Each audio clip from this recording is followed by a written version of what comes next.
Yo, yo, yo, what is up, chat? What do we got here? What do we got? Good morning, good afternoon, whatever it is. Hello.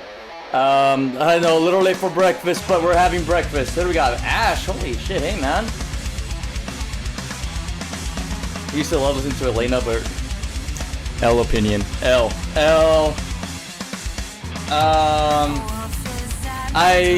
Stream didn't die. I ended up closing stream. Hold on, that's probably a little loud. I ended up, what's the word? I ended up shutting off stream because I had the wrong title and I couldn't edit it. So I was like, oh. Zombie and Yums. They had the wrong title. Yes, it did. Hey, Alt-Ray. Hey, Harv. What's up, man? Sigma. What else we got here? Watch out, he'll do the bite of 87. She really did not just call me Pookie. Hey, Pikachu in the background haunting me. He sees you in your sleep. But, alright, today we are reacting to Black Ops Amazing's, Call of Duty storyline from World at War to Black Ops 4. That's probably the most comprehensive one I could find. And also, it's also one of the few ones that is not like 9 hours long. So, yeah. Hey, we got Joe. Nice one, Ash. Good try, buddy. Points for trying. But we got breakfast. I have to show it off actually. Let's go to the reaction thing real quick. So we got breakfast. So just sausages with a tortilla.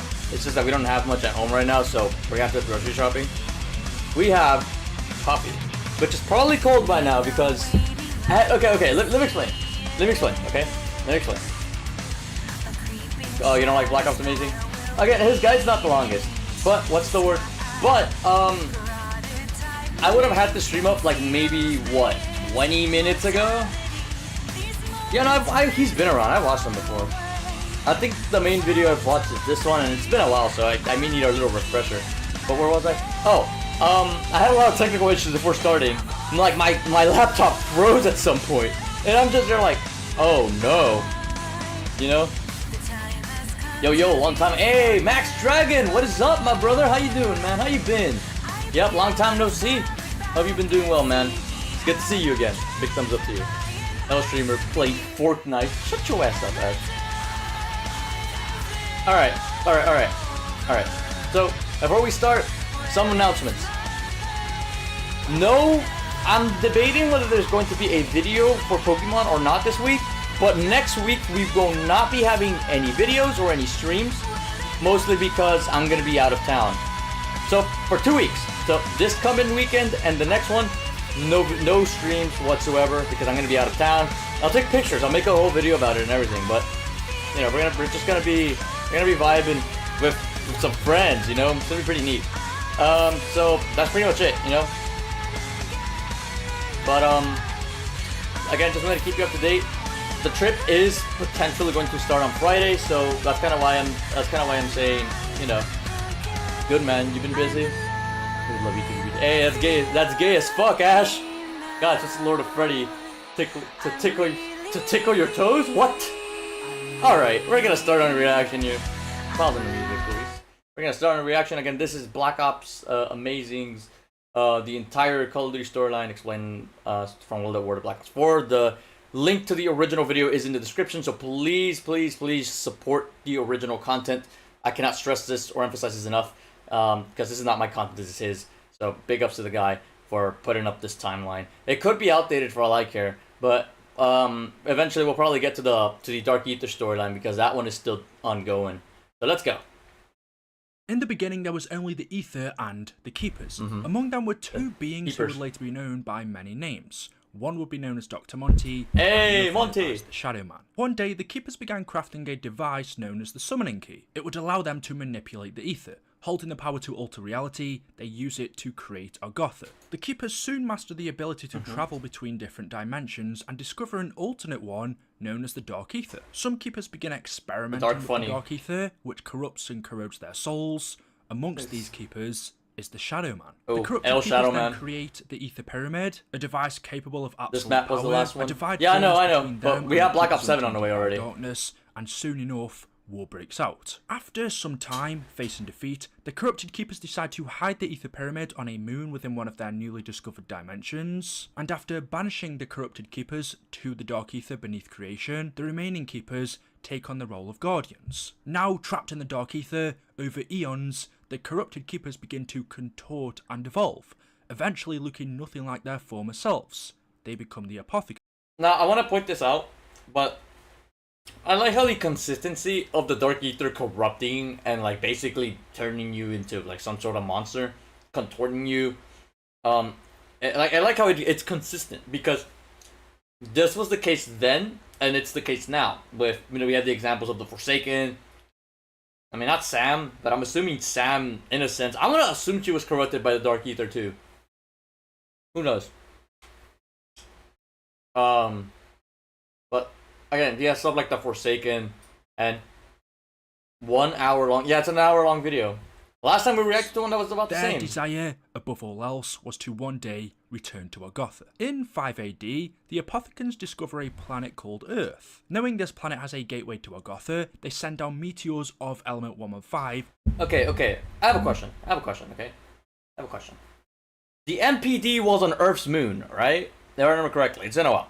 So, how come it took them eons to discover Earth when the moon is right next to Earth? Yo, the Apothekakikons are not very smart. You know what I'm saying? Believing that one day humanity would use it to wage war against themselves, opening a rift that would allow the Apothekans to escape the Dark Ether. Over 1,000 years later in 1292, their prediction comes to life. As humanity discover element 115, they free the Apothekans, causing the start of the Great War. As the war between humanity and the Apothekans wages on, a knight known as Pablo Marinus is saved from the clutches of Magua by 4 unknown heroes. These heroes would later become known as Primus. After 7 whole years of fighting in 1299, together with the Keepers and humanity, Primus finally defeats the Apothekans, bringing the Great War to an end. Before they seemingly disappear from history, Primus instructs the Wolf King, who led his knights into the war, to begin building the castle of Der Eisendrache. And so the castle is built, and greatest map of all time, by the way. In 1318, the Wolf King is killed in a separate battle by bow and arrow, honouring his dying request. His loyal servant. That's because when they were, I can't even read. You know what? I give up. Fuck that. It's because they were trying to 50-20 FNAF at 100%. What? It's like completely unrelated lores. But what's the word? Okay, so King got clapped. L. Arthur scatters his bones around the grounds of Der Eisendrache, accompanied by his wolf. A day after this, Arthur was then teleported by temporal rifts to Resolution 1295 in 2025 Angola. I remember though some people predicted the Great War would be in the background of a map, only for it to not be true. Technically speaking, it was, because you gotta remember Revelations, the little cardboard cutout shitters that were in like the keynote. I think it was in the keynote portion of the map, or like the little theater portion of the map. That was meant to be the Great War, because remember Jason Blundell was like, we're gonna put the staffs in Revelations. You know, they're gonna be in there, man. And, you know, everybody ate it up and everybody got trolled. We gotta love Jason Blundell trolling, you know? Hundreds of years then go by where all is calm, until 1885, where a blacksmith named Jebediah Brown was living in a mining town in the Old West called Purgatory Point. The mines contained element 115 and soon started to affect anyone who went down there. One day, a miner named Clarence Farnsworth entered the mine, stayed down there for 10 days, and when he came back up, he was changed. He was like a feral animal. But here's the thing, why would it, and then in the Atlantis map, yeah, the Atlantis map was a stupid one. But here's a question, why, if you know that the mines are changing people and affecting them, probably, obviously in a negative way, given that 115 is not exactly, it's not good for people, you know, then, like, why would you stay there for 10 days? I'm thinking a lot of these people on this original timeline weren't very smart, you know? Like, at least some of the lesser characters weren't very smart. Rabid and carnivorous, his eyes emitting a red light. Clive had become zombified. The first home Clive stumbled upon was Jebediah's mother's, and as she went outside to meet him, Clive ripped her throat out. The townsfolk then shot Clive dead and laid Jebediah's mother to rest. Curious to see the Blue Rock, needing answers, Jeb headed down into the mines himself. On April the 19th, after spending days in the mine, Jebediah had a vision. 2 angels came down from the heaven. They told him he needs to be ready, to prepare for what was coming. They asked him to build a machine, a pack-a-punch machine, and after building it, people went far and wide to upgrade their weapons. And in this correct timeline too. You got triple doggy dare to go down, bruh. Okay, so a little context, okay? So if you're not familiar with this timeline, the angels, I don't know if you remember him saying that the keepers were assuming the role of guardians. Those angels that came to Jebediah in that vision were keepers. And they were basically telling him, hey, you need to do this shit because we need to get this shit, you know, this shit's gonna happen, you know, shit's gonna hit the fan. So 2 months later, Jebediah had another vision. The 2 angels returned, this time asking him to create an Orgothan device. The Orgothan device had 3 counterparts: the blood of an elder god found at the bottom of the ocean, an elemental shard created by forging 4 human souls to a rock of element 115, and a metallic vessel. Jebediah wasn't able to acquire.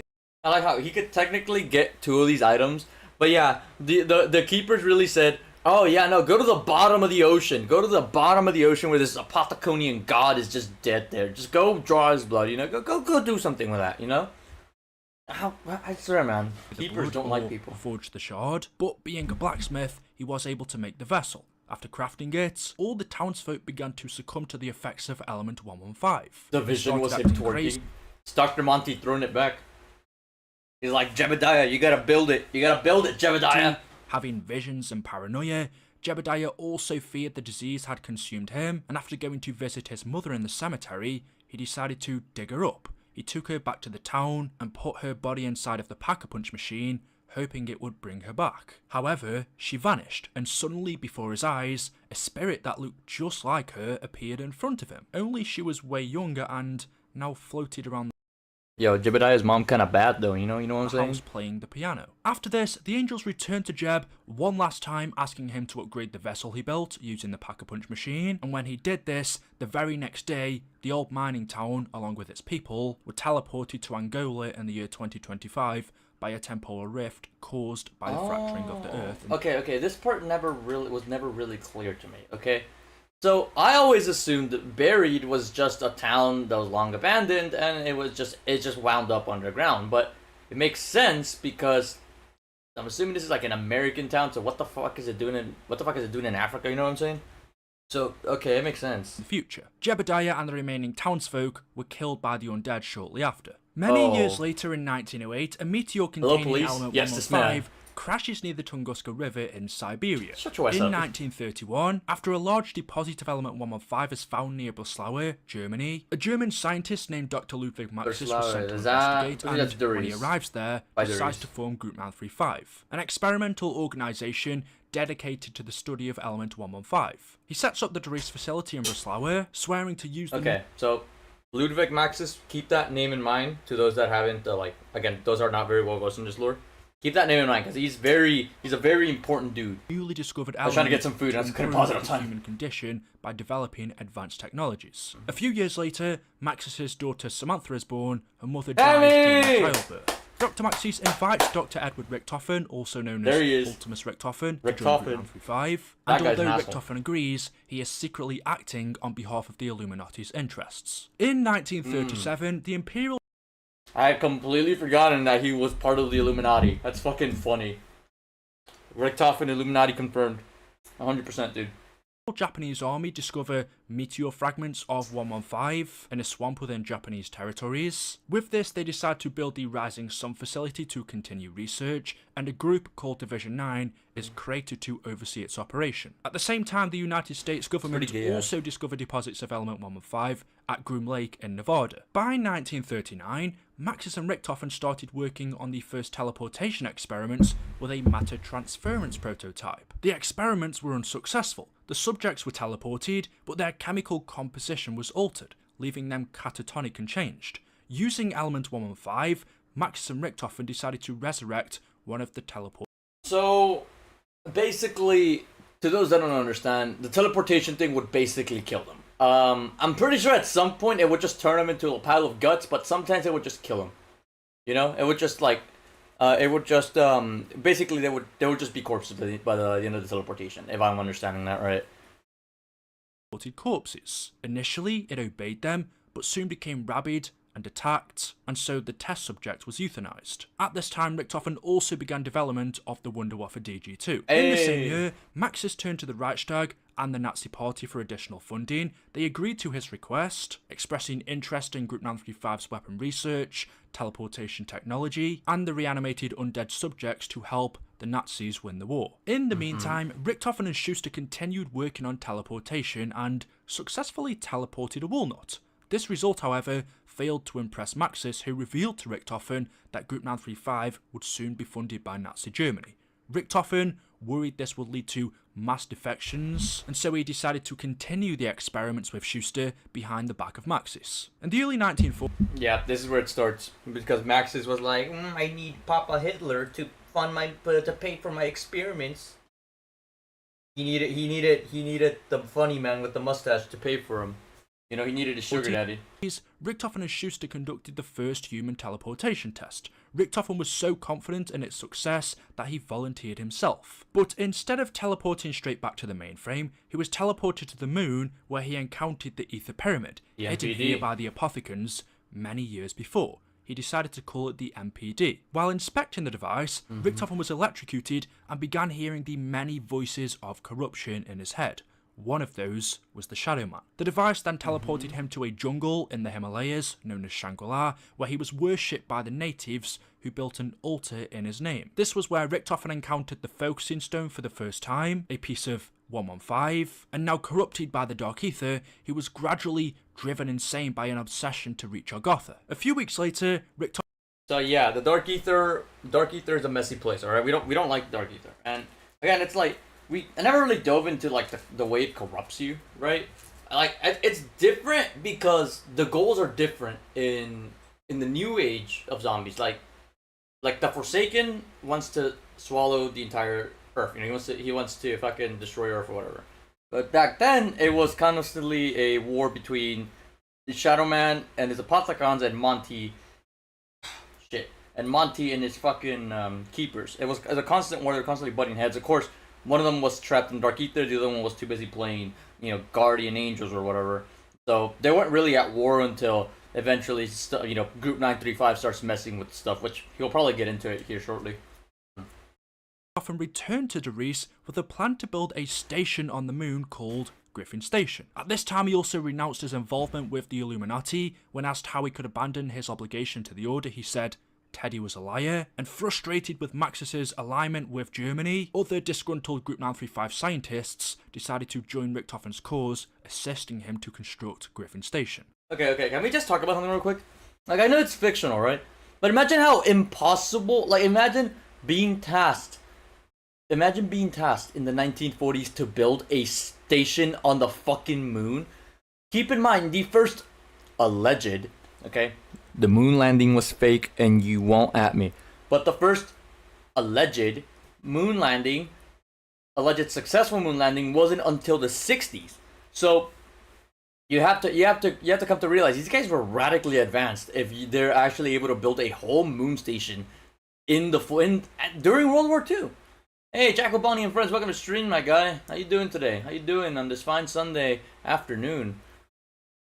Several months later, Maxis instructs his assistant Sophia to write a letter to the Reichstag High Command requesting additional funding, stating that Group 935 lacked not only the funding but sufficient volumes of 115 as well. And in response to his request, Nazi Germany created two new facilities for Group 935 in Berlin. They were known as the Kino facility, a repurposed theatre, and the Asylum facility at the Wittenau Sanatorium. Also, as per Germany's request, the Imperial Japanese Army handed over the Rising Sun facility to Group 935, leaving them and Division 9 to work together. Group 935 continued to grow, and it was at this time they established two more facilities, one in Siberia near the Tunguska River, and a research facility at Der Eisendrache Castle.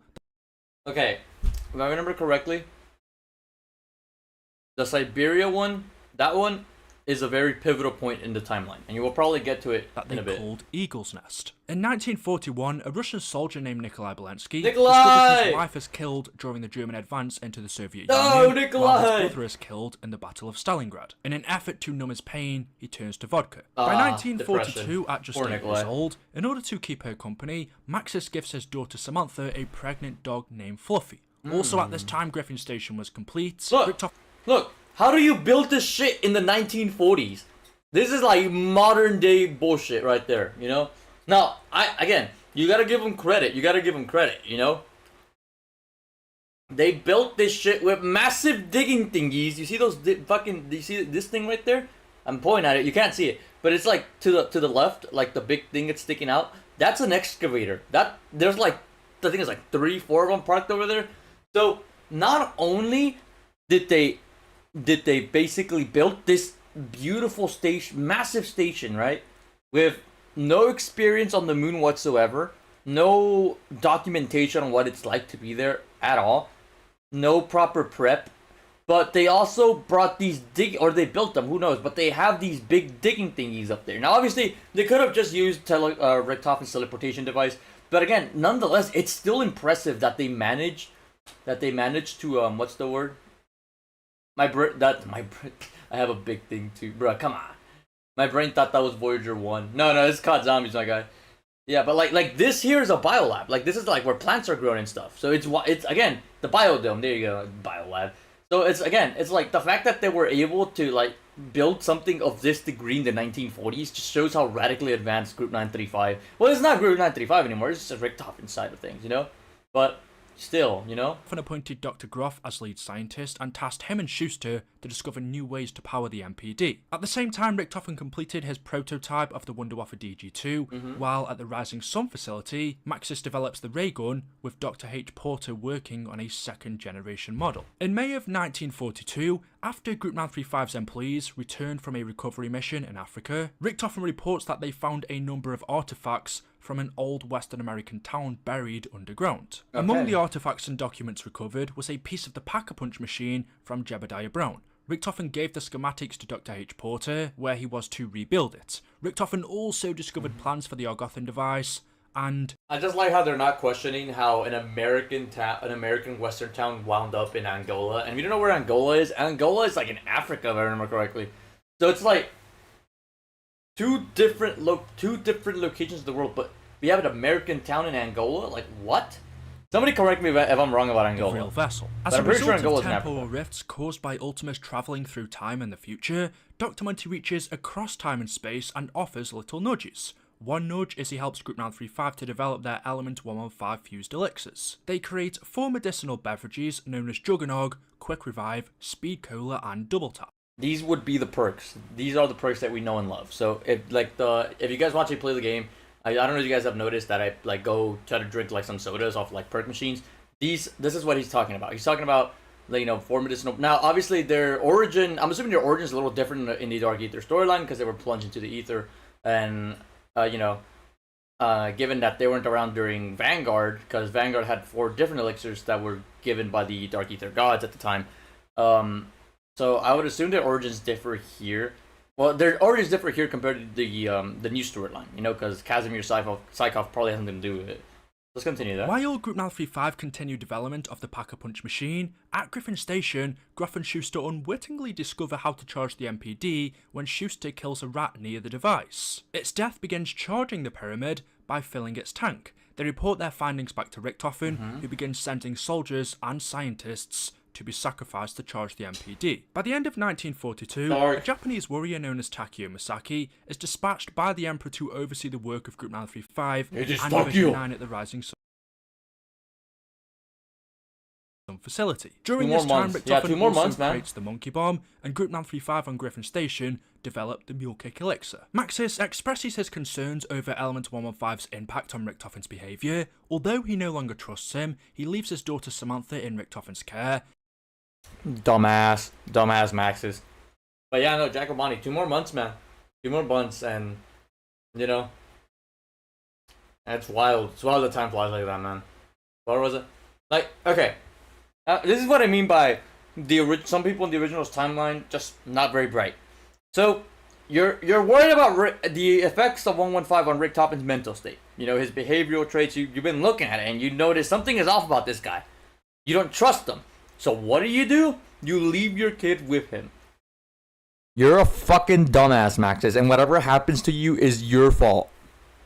As he is transferred over to the Kino facility with his assistant Sophia to focus on creating Germany's undead. Now keep in mind, Richtofen is still part of 935, but he's working on his own, like Griffin Station Griffin Station and stuff were all like side projects of Richtofen built behind Max's back. Now, here's the real question. How do you fucking hide a moon base? How do you hide a moon base from a government-funded scientific organization? Like, what the fuck? It doesn't make sense. An army. In 1943, Nikolai Belensky, who would later be known as Ultimus Nikolai, was captured during the Battle of Stalingrad and became a test subject for Group 935. That same year, Takeo Misaki, who would later be known as Ultimus Takeo, was also captured by Group 935 on the orders of the Emperor. A year later in 1944, a Mexican spy named Pablo Marinas was captured by Group 935 at Drazan Draka. In his cell, Pablo wrote of visions of the Great War. He describes a great battle against strange... Now, in case you're wondering, yes, this Pablo Marinas is the same exact one from the start. It's, what's the word? It's, it's basically, I think it's a written, No. It's not a reincarnation. I think if I remember correctly, I think Pablo Marinus is stuck in a loop. He ends up warping to the future, gets captured, gets killed, but then ends up alone in one of the facilities, and then ends up warping back to the Great War to help Primus win, or something along those lines. Like creatures who were trying to devour the Earth. In his visions, he saw 4 knights protect him from Hey, certain Primus! death. He made a note that the knights wore me as my tunics your teacher? similar to the statues at Duras and Draka. On June the 4th of 1945, an Allied plane malfunctions over an airfield and crashes. German army trucks transporting the undead The original map, Nocturne Totem. between Group 935 facilities are struck in the crash, causing a zombie outbreak. The 4 Marines who survived the crash then hold out against the undead in a nearby bunker. 13 days later, an OSS operative called Peter McCain infiltrates Group 935. At the same time on Griffin Station... This is like CoD. Yeah, no, they basically, like, when this game mode started, when zombies started, they had the zombies mode integrated into real world events. Like World War II was a pivotal one, because that's kind of where like a lot of the big stuff took place. And obviously it became a little more like what's the word, like fantasy-ish, when you start traveling across dimensions and all this stuff. But when this started, it was very grounded to the point where it's like not that you could see it happening, but it made sense if you applied like real world logic. You know what I'm saying? Again, a lot of it is very World War II-ish, very World War II-ish, and I don't know if there's any references to modern time, but we'll see. Schuster developed the wave gun, and in July of 1945, Richthofen travels to the Siberian facility this one right here, to do further research on his live specimens. Is very important. And as her temporary guardian, he takes Samantha with him, as well as the Vril device. A few days after his arrival in Siberia, a reporter was arrested near to the facility. When Richthofen interrogated him, the reporter revealed he was working for Mr. Rapt, who was... Remember that name. Remember the reporter and the name Mr. Rapt. Those two names, very important.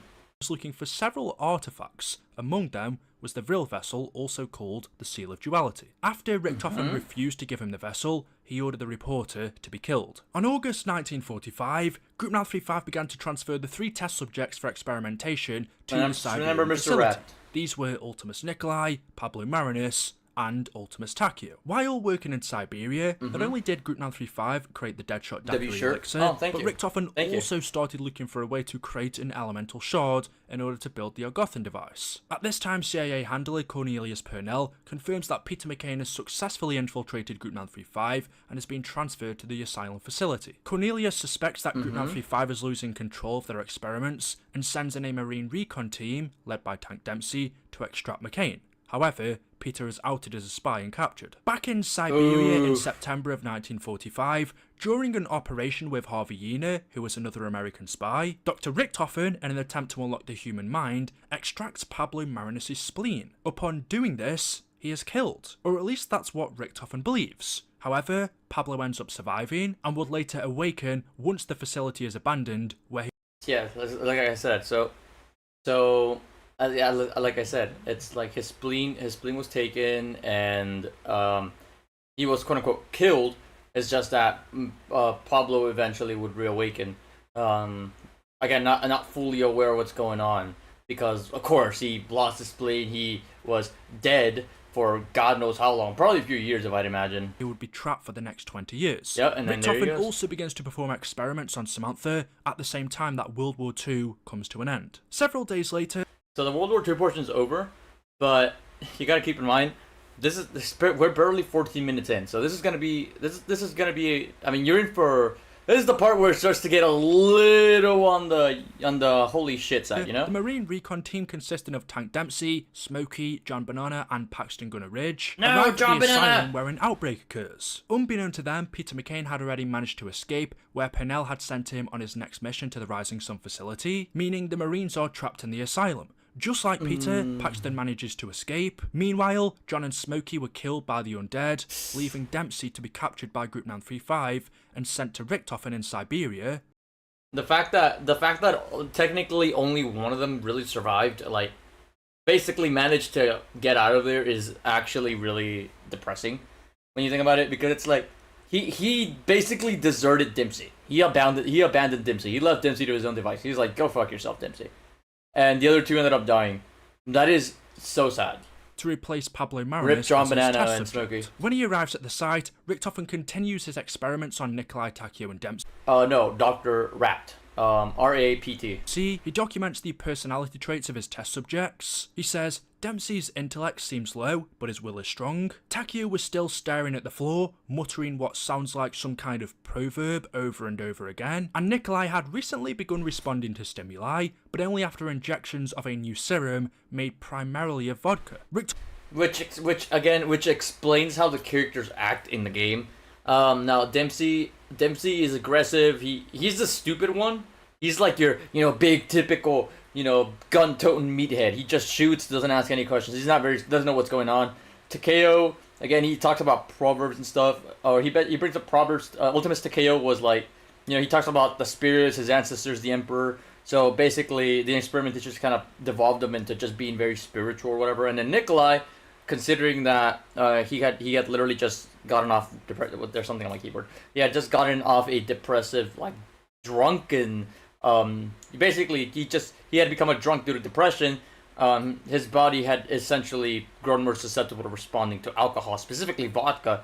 And the moment Group 935 started to basically apply that into the experiment, then it kind of made Nikolai it kind of made Nikolai essentially dependent on vodka, because that's all he really just needs it, But really quick, I'm out of coffee and I'm gonna get a little more.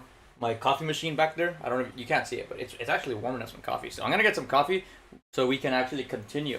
We can continue this. Now I'm not putting it on break because it's not gonna take me 10 years. But you guys can see me. You guys can see me. I'm on my bed. This is my bed. Woo!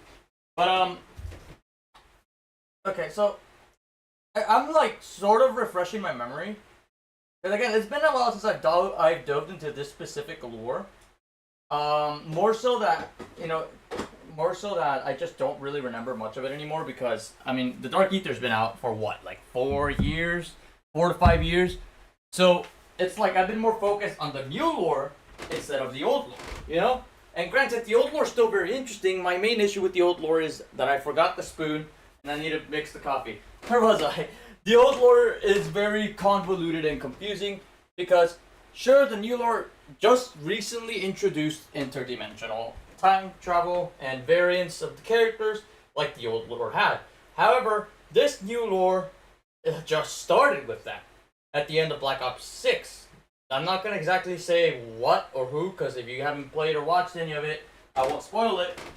But basically, the old lore is interdimensional travel and time travel and all that shit was like like an average Tuesday morning for them, It was an average Tuesday. 900 bendy accounts that has country or state names. Wait, what? Hold on, I'm gonna mix the creamer real quick. You can see me mix the creamer. Okay, now, where were we? Shall we continue with this lore? Often noted that their minds had almost been entirely broken, with no remaining memory of who they once were. As he continued to find a way to build the Orgothan device, Richtofen manages to send a piece of the souls of his 3 test subjects into a processed rock of element 115 using the Vril vessel. But since he needed a 4th, he decided to use his own soul. As the souls were injected into the rock, it transformed and created a shard of glass. Unbeknownst to Richtofen, by forging their souls to the elemental shard, he bound his soul and the ones from Nikolai, Takeo, and Dempsey to the ether across all dimensions. Basically meaning that, like, I don't know if you heard the concept of anchor beings across like other forms of media like Marvel and stuff, like especially Marvel recently. If you heard the concept of anchor beings, this is basically what it is. Upon fusing with the elemental shard, upon merging their souls with the elemental shard, those 4, no matter what dimension they're in, became anchor beings for the entire multiverse. So, in other words, if they die, not just their universe, but the entirety of the multiverse would collapse. meaning it would be the end of that specific dimension, you know, or that specific timeline of sorts. Every different version of them was now connected to the ether through time and space. However, after being reported to Dr. Maxis for using Group 935's resources to work on his own personal projects, Maxis ordered that the elemental shard was to be sent to Division 9 as they were better equipped to study it appropriately. This, along with You found Mystic Charmander arrow in learning Orlando. from Nina that Maxis pretty neat. didn't mass-produce the Wunderwaffe DG2 as he promised. Angry, Richtofen then started plotting to destroy Maxis and his daughter, where he vowed that he would no longer continue to work on Maxis's undead army. With the war now over, Maxis returned to Darius in October of 1945 and ordered Richtofen to do the same so they could continue their work on the matter transference device. Okay, so I hope you guys are ready, because this is kind of where the plot thickens between Maxis and Richtofen. A few days later, Richtofen arrived back at Darius with his test subjects and Samantha, and on October the 12th, Groff contacted Richtofen to inform him that the MPD had been powered up and was awaiting the conduit. Richtofen then told Groff he would proceed with Operation Shield, which was to dispose of Maxis and Samantha. A day later, on October the 13th of 1945, during a series of teleportation test trials, after a number of failed experiments, Maxis decides to use Samantha's dog, Fluffy, as a test subject. Richtofen and Maxis place the dog into the machine, teleporting her away, and when she returns, she is zombified. Samantha walks into her father's experiment to see what Fluffy has become. She then runs into the teleporter. Maxis you might have chases to go her, soon. and That's fine, man. Richtofen seals both of them into the test chamber along with the dog. So, the main thing is that, what's the word? So, basically, Richtofen, this was Operation Shield, to basically use the MPD to essentially not teleport Maxis, but to destroy him, considering that, you know, he was basically expecting the thing to destroy him, but we're gonna see that's not gonna go as Teleporting planned. all three of them away. Fluffy ended up being teleported to the ether, where she had her pups. Those pups became the Hellhounds. Maxis was teleported to the Crazy Place, where he learned about the power to merge with electricity, and Samantha was teleported to Griffin Station. When she arrived, she ran inside of the MPD, where she became corrupted by the Dark Ether. When Richtofen learned about the incident, he ordered Groff to teleport Maxis to the moon to coax Samantha out of the device. Maxis approached the MPD, where he persuaded her to come out, and once she did, Maxis gave her instructions to kill them. Kill them all. Maxis then shot himself and merged with the technology on Griffin Station. Listening to her father's instructions, Samantha then enters the MPD and unleashes the undead upon the base, killing anyone involved of the organisation. The next day, Samantha unleashes an outbreak at the Darius facility. Dr. Porter activates the alarm before killing himself with a cyanide pill. Richtofen then returns to the facility where he awakens the test subjects of Dempsey, Takeo and Nikolai, and with no recollection of who they once were or who Richtofen was, they agreed to help him. The four would become known as Ultimus. Several days later, as part of the beginning of Richtofen's plan, Ultimus travelled to the Rising Sun facility to recover Richtofen's diary. When they get there, an outbreak occurs, and they discover the corpse of Peter McCain, who died attempting to parachute down into the site. Richtofen then recovers his diary and begins to form his plan to defeat Samantha. A week later, So, basically, the diary it had details. So, the thing about it is that the MPD, I don't know if you remember, but they were talking about powering the MPD with souls. So the reason why is because the MPD would open up to reveal what was inside, which was empty. And what the original plan was for Richtofen to enter the MPD and basically assume control of Agartha, the powers of the ether, for himself. But that ended up not happening because he thought it'd be funny to teleport Samantha to the moon. Obviously, he didn't know that she was gonna wind up there, but still, you know. Ultimus returned to Darius, where Richtofen planned to use the teleporter to return to Moon and confront Samantha. However, when stepping inside, they accidentally fire the Wunderwaffe DG2, where it overloads the teleporter and sends Ultimus forward in time to the Kino facility in 1963, ultimately causing Richtofen to drop his diary. A few days later, Group 935 is completely abandoned, and so the United States and the Soviet Union travel to the abandoned Group 935 facilities and recover some of their resources. Among these items is Richtofen's diary, which is taken by the Soviets. The Pentagon hire many former Group 935 scientists in an effort to replicate their work. One of those is Dr. Schuster. So this is actually very, like I was saying earlier, this is very close and very cool, kind of like a tie-in with the real world, because at the end of World War II, the U.S. did hire German scientists, did hire Germans, former people that worked for the funny mustache party, to to basically work for them, work for the government. So This is again, I really like that. I really like that they did that back in the day. And as with their US counterparts, the Soviets also hire Group 935 scientists. Among them is Dr. Harvey Yena, who forms the Ascension Group. The Pentagon begins experiments involving their own versions of the undead. The US government transfers a number of Element 115 experiments to the Groom Lake facility. Meanwhile, Dr. Gersh and Yuri Zavosky begin working at the Ascension Group. The Pentagon construct their own prototype teleporters using the ones recovered from Group 935, while the Ascension Group create PhD Flopper and Stamina Up based off Group 935's research for medicinal More perk elixirs. machines. Yep, Dr. Gersh also more begins perks. working on creating the Thunder Gun, and Yuri starts work on the Gersh device, codenamed Project Mercury. The Americans then begin developing their own version of the Wunderwaffe and the Winter's Howl. At the Pentagon, Major Sawyer assigns Dr. Schuster with the task of establishing a teleporter link between the Pentagon and Groom Lake. With great success, he is then tasked with establishing a link between Groom Lake and the Moon. After many years of unsuccessful attempts, sometime after... So, okay, so I'm under the assumption that because of the assets they found, like blueprints, plans, and stuff, they discovered the moon base that Richtofen had built up there on the moon. Because it's a moon base, it's on the moon, duh. But, so, the real question is, this is in the 60s, right? When the first moon landing was allegedly supposed to take place, right? So, now we went from building a base on the moon to finding or creating a teleportation link to it? These people are fucking smart. Some of them are a little dumb, but you gotta give them credit where credit is due. This is some genius level shit. Oh. Spy named Pablo Mar... Ah, fuck. Okay, I fucked up. Okay, hold on. Need to find... Okay, hold on. I accidentally scrolled back. Hold on, I'm a little stupid. Give me a minute. I'll get there eventually. They did get an unexpected arrival. The scientists attempting to teleport Private Hastings to sometime after... The Americans then begin developing their own version of the Wunderwaffe and the Winter's Howl. At the Pentagon, Major Sawyer assigns Dr. Schuster with the task of establishing a teleporter link between the Pentagon and Groom Lake. With great success, he is then tasked with establishing a link between Groom Lake and the Moon. After many years of unsuccessful attempts, sometime after, as part of teleportation test number 11, Dr. Schuster realigns the matter transference device at Groom Lake, and attempting to teleport Private Hastings to Griffin Station, he is teleported away but never returns. However, to their surprise, they did get an unexpected arrival. The scientists ended up accidentally teleporting Ultimus, Richtofen, Nikolai, Takeo, and Dempsey down from the moon, from the future, to present day. You see, this is kind of what I mean, because at this point in time, while these guys are wandering and building all this stuff, Ultimus is in Kino. So this is another version of Ultimus from the future.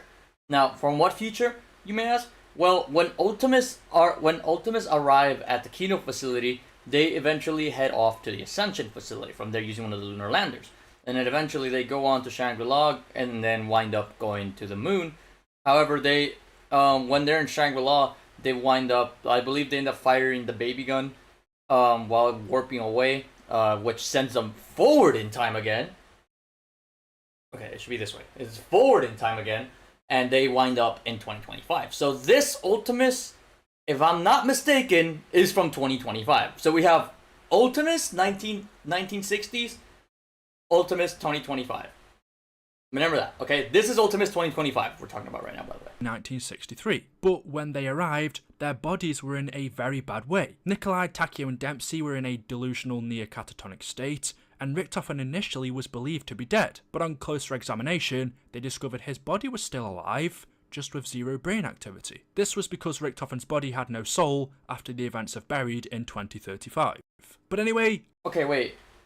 So, 2035... Oh! That's right. Okay. Okay. Let me re-explain that.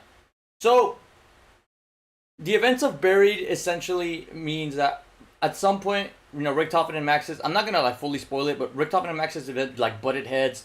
Maxis ended up winning, and he basically ended up taking Richtofen's soul and throwing it into, a zombie or some shit like that.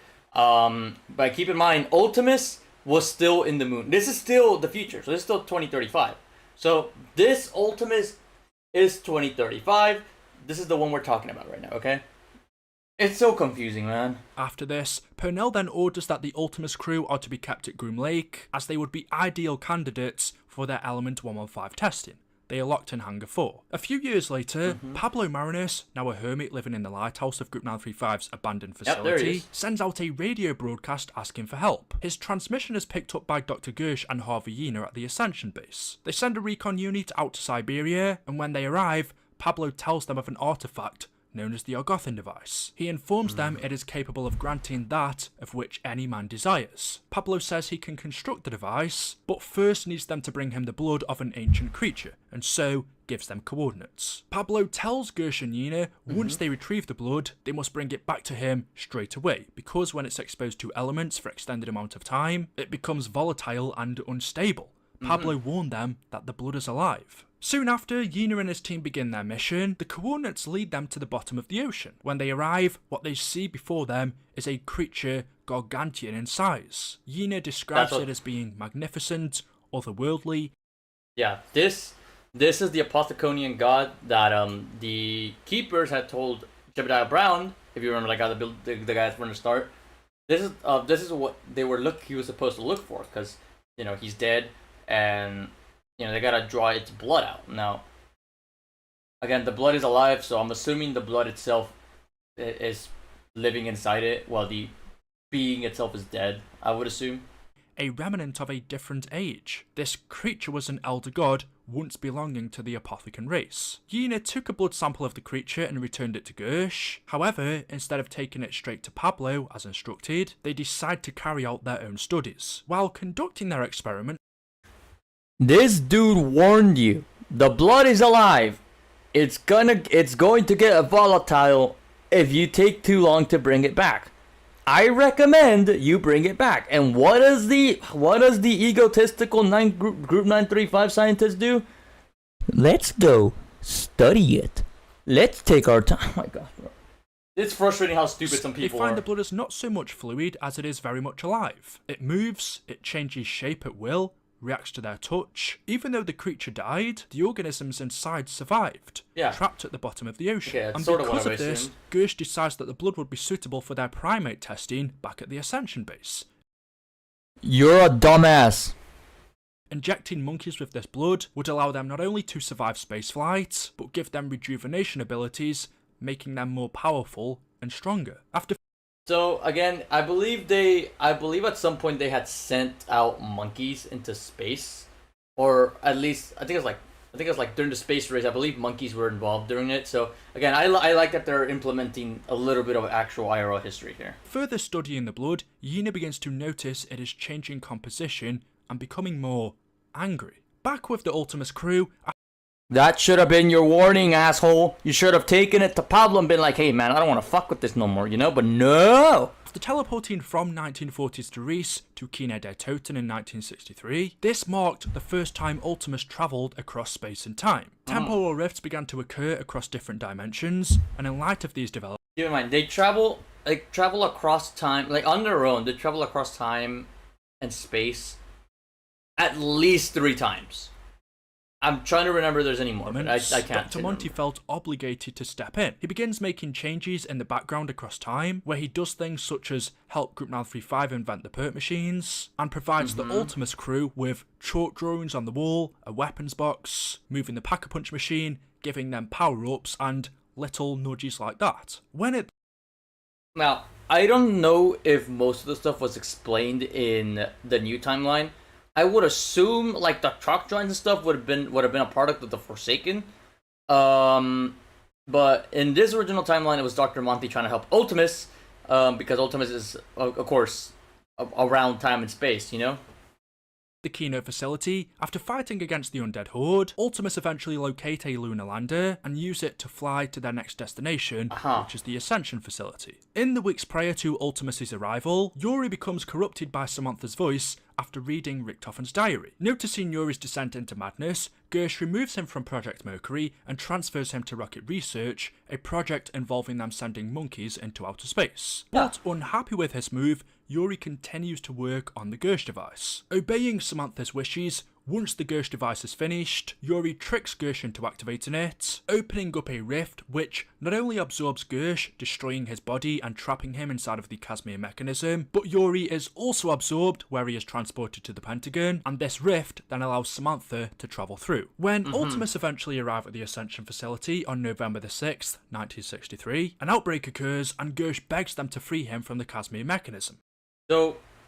So Gersh is all spirit at this point. His body, he has no physical form. He was destroyed because the Gersh device is essentially basically a black hole. Okay, that's what the Gersh device is. It's a black hole that sucks stuff in like every black hole would. So essentially, Yuri tricked Gersh into triggering it. I don't know how he would have done that. I'm gonna assume he basically lied about its functions, or he basically rigged it to make sure it would destroy Gersh. One of those two things. Richtofen recovers his diary and learns that he needs the real device from the Siberian facility for the next part of his plan. At the same time in the Pentagon, JFK, Robert McNamara, Fidel Castro and Richard Nixon were discussing a future alliance between the United States and Cuba to fight Samantha when an outbreak occurs in the building. Yuri, otherwise known as the Pentagon Thief, who was responsible for the first outbreak, was sent by Samantha to thwart their survival. Back at Ascension, keeping their promise, but the question is why? Like, what makes those four specifically so important? I'm guessing you could say it makes them important because then, you know, if we start seeing allegiances against Samantha and her army of the undead, then maybe Samantha would probably see it as a threat. She's still a kid. She probably doesn't fully understand the extent of her powers. Because keep in mind, right now Samantha is essentially a deity. She's essentially a goddess. Okay, she can control the ether. I would assume she could travel across time, or she is aware of temporal tampering or shit like that. I wouldn't know, but all I know is that Samantha is essentially, she's omnipresent, okay? She's everywhere. So she knows what she knows. As Ultimus free Gersh from the Casimir mechanism, he then sends them to their next destination before he begins travelling across space and time. With the departure of Ultimus from Ascension, both outbreaks are contained and Yuri was arrested. In an effort to avoid another undead outbreak, the US government creates the Broken Arrow program. Establishing several facilities across the country, Cornelius Purnell is promoted from handler to stations chief. The Groom Lake program is then folded into Broken Arrow, where they recover the shard of Element 115 from an abandoned Division 9 facility. On the 1st of January 1964, after the disappearance of Gersh, Harvey Yena finally decides to transport the Apothecon blood to Pablo Marinus in the abandoned Let's see how this turns out. Group 935 facility, in turn hoping to use the Argothan device to end the Cold War and bring humanity together to create a better world. He loads the blood onto a ship, locking it in a sealed container. However, 15 minutes out from the facility, the blood comes alive, breaks containment and attacks the ship's crew. Everyone on board is killed and the ship crashes in Siberia. Well. Eagle's other body. Hey, Eagle, what's up? Or should I say rat? Hey, rat. In 1973, a man named Russman begins working at Broken Arrow. Over the course of his employment, his extensive exposure to Element 115 leads to significant memory loss. Broken Arrow then begins live animal experiments with the Shard, where they create the bios and the denizens. So if you don't know what Broken Arrow is, y'all, Broken Arrow is basically the American equivalent of 935. So basically, it's just Group 935, but American. Same thing. But a breach containment involving the bios happens at what are we watching? We are watching and reacting to the entirety of the original Call of Duty Zombies storyline from World War to Black Ops 4, not the new stuff that's come out in the past like 5 years. So we're looking at anything from 2000. We're looking at the storyline that started from 2008 all the way to 2018. So we are still not even halfway there. We're almost halfway there, though. Broken Arrow facilities, and Russman is one of the few to escape alive. The facility is then shut down and abandoned, while its projects are transferred to other locations. After extensive deliberations between the Department of Defense and the CIA, they finally approved Project MK Alpha, which is an extension of the CIA's mind control program, and due to the amount of Element 115 required, they agreed. Now, MK Alpha well, I'm assuming it was an extension of MK Ultra. Now, if you don't know what MK Ultra was, it was a project by the CIA to attempt to it was kind of like an interrogation deal to kind of get people to kind of, you know, it's like a brainwashing thing, essentially. Did it work? Absolutely not. And I believe they did go in the public with this. They ended up going public with this whole information about MK Ultra and what it was supposed to be, because it failed. And of course, we had references to it in video games. Like the original Black Ops, it actually, a huge part of it is MK Ultra. So again, it's like, again, to see the correlation of the IR, like the real world, with this storyline, it's pretty neat. I like it. And I'll keep saying that. The testing site near Groom Lake is the ideal location. They assigned Broken Arrow to the facility and provide additional funding for the construction of the American Pyramid device, otherwise known as the APD, which was going to be used as a method of interrogation. Soon after the approval, Cornelius Purnell is promoted to Operations Director, and once the site is constructed, they name it Camp Edward. One of the first things that Broken Arrow create here are home service robots called ADAMs. Their job was to assist with everyday needs, but due to Element 115, these robots began to develop their own emotions. It's wild when an element can make a machine develop its own emotions. That's actually wild. Like, you could say it could also be, like, I'm guessing you could say it's also like a corruption. Like, it's like the element corrupts the machines by making them more human, I guess? And so Broken Arrow decided they were going to be used as soldiers in war. Shortly after, they then began to use the APD to interrogate Yuri Zavosky after his capture relating to the Pentagon outbreak. However, Purnell gets frustrated with Yuri's answers and ends up electrocuting him to death. Yeah, as you can see, it's the progress right there, and, you know, again, it's like Purnell just kept going a little too far. Purnell then begins to experiment with the elemental shard. He orders Paxton Gunner Ridge to retrieve Peter McCain's dead body from the Rising Sun facility and bring it back to Camp Edward. Keep in mind, it's been like 20 years since he died, minimum. 20. Well, if it's actually the Cold War, 30 to 40 years. So this guy's corpse has been, like, why? Purnell, using the elemental shard, assists in bringing Peter back to life, and it's a success. However, after Peter was reassigned to work for Broken Arrow, noticing Purnell was beginning to turn crazy, he decided he was to inform the Department of Defense of his actions. But before he could, Purnell killed Peter and trapped his soul inside of one of the ADAM robots. After years of exposure to Element 115 and the Shard, Purnell starts to become corrupted by the Dark Ether. Hearing voices in his head, he is gradually driven insane with an obsession to reach Argotha. Kind of like Richthofen. Attempt to merge with the ether, he secures himself inside of the APD, along with the elemental shard, and powers it up. But the experiment goes wrong, and a shard of electricity shoots up his spine, causing him to change. He becomes the entity known as Avogadro. Now, keep in mind, he says electricity, but if I remember correctly, Avogadro is basically comprised of pure etheric energy. So he is essentially... This is essentially the final phase of the transformation of the corruption, I should say. He basically essentially becomes one with the ether.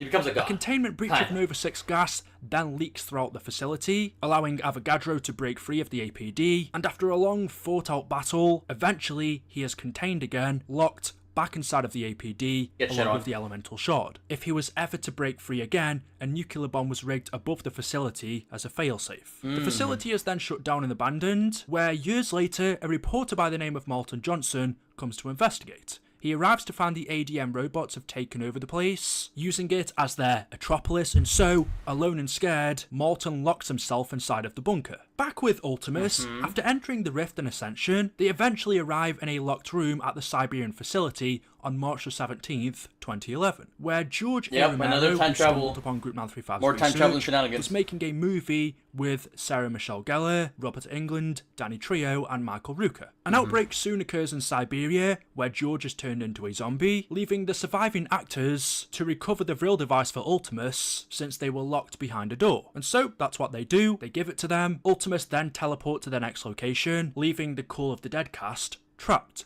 Their fate remains unknown, but 6 weeks later, Romero's assistant Sally, while looking through his research about Group 935, was teleported to Shangri-La and became trapped inside of a time loop. Similarly, two British explorers named Brock and Gary, who travelled to Shangri-La in search of... I would generally assume that they died, that the actors at least died, because, I mean, they're not mentioned. Now CoD has this thing with celebrity cast, okay? These are, like, IRL actors, okay? George Romero was God rest his soul, by the way.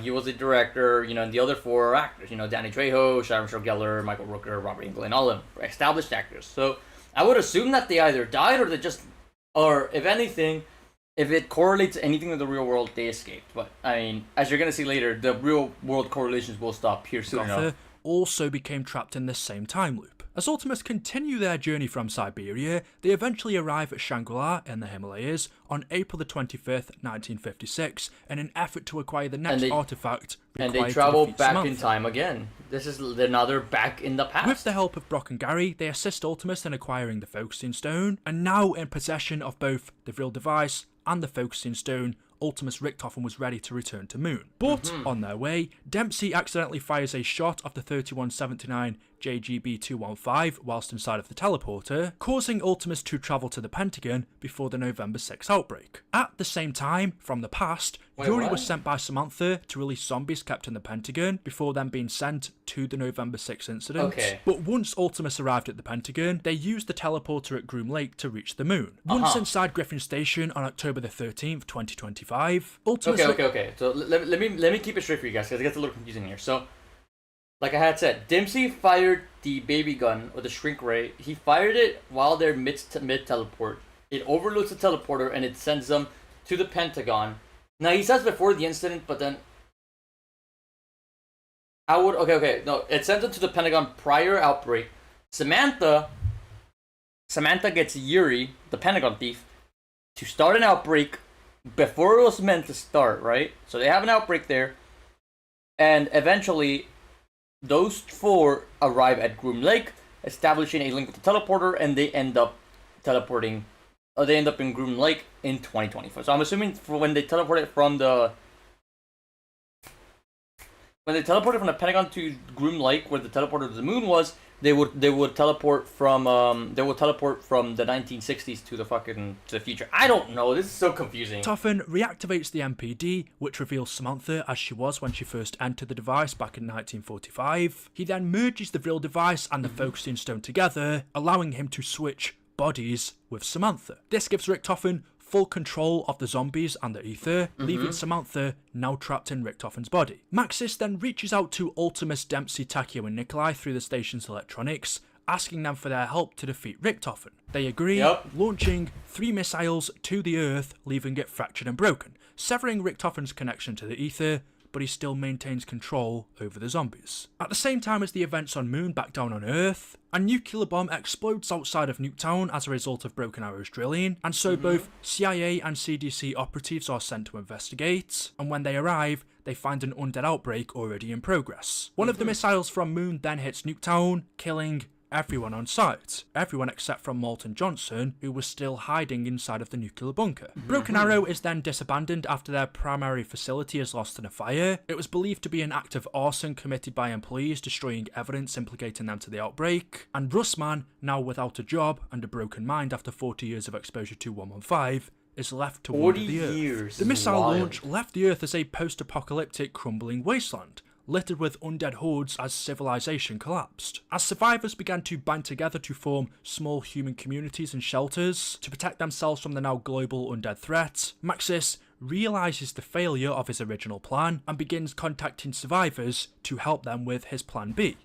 So this is kind of where the Maxis versus Richtofen war continues, because when Maxis destroyed the Earth, like he said, he severed his connection to the ether. Now, what that means is essentially meaning that Richtofen isn't omnipresent like Sam was. Like, Richtofen can't just reach out to somebody, through objects or whatever and then corrupt their minds. No, there has to be an extra step taken so people can actually hear Richtofen, can hear the voice of Richtofen in their head. But Maxis, considering he has merged himself with electricity and, electrical like devices and stuff, he can communicate a little more freely because, again, there's electronics everywhere. And, again, it's like, he's free to, basically turn people against Richtofen any further.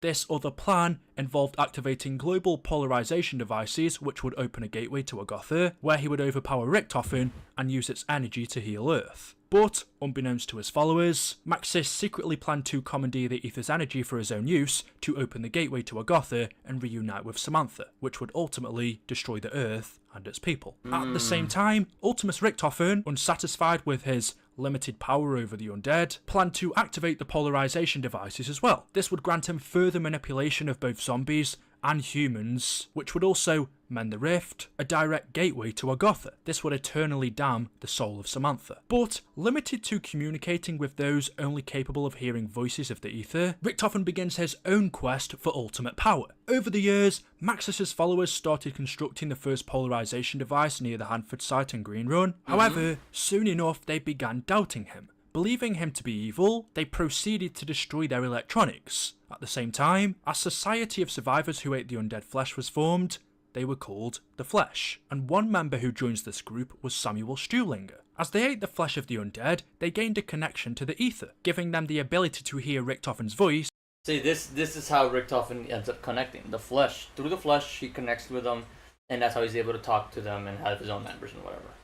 Who then tried to persuade them to construct the polarization devices in his favour. Eventually a battle broke out between Maxis's followers and the Flesh, and as they fought, an undead horde descended upon them and destroyed all who remained. Samuel Stuhlinger was one of the few to escape. Richtofen and Maxis are then left with no one to communicate with near Green Run, where the first polarization device must be constructed. Several years later in 2035, Moulton Johnson, who was the sole survivor of the nuclear incident and the missile strike at Camp Edward, met with Misty in a diner near Green Run. It was at this time they also encountered two more survivors, Russman, who had been wandering the earth, and Samuel Stuhlinger, one of the remaining members of the Flesh, who had used a stolen bus for transport from the abandoned Broken Arrow facility. These four would become known as Victus. At the Hanford site, Victus was contacted by Maxis, who revealed to them that the town was the location of a polarization device. At the same time, Richtofen contacted Samuel, instructing him to foil Maxis's plans by activating the pylon in his favour,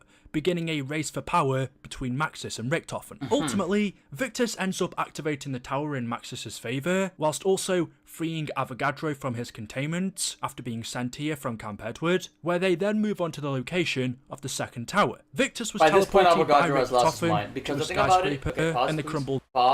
Jesus Christ. So Avogadro was defeated and then sent over to the site in Green Run.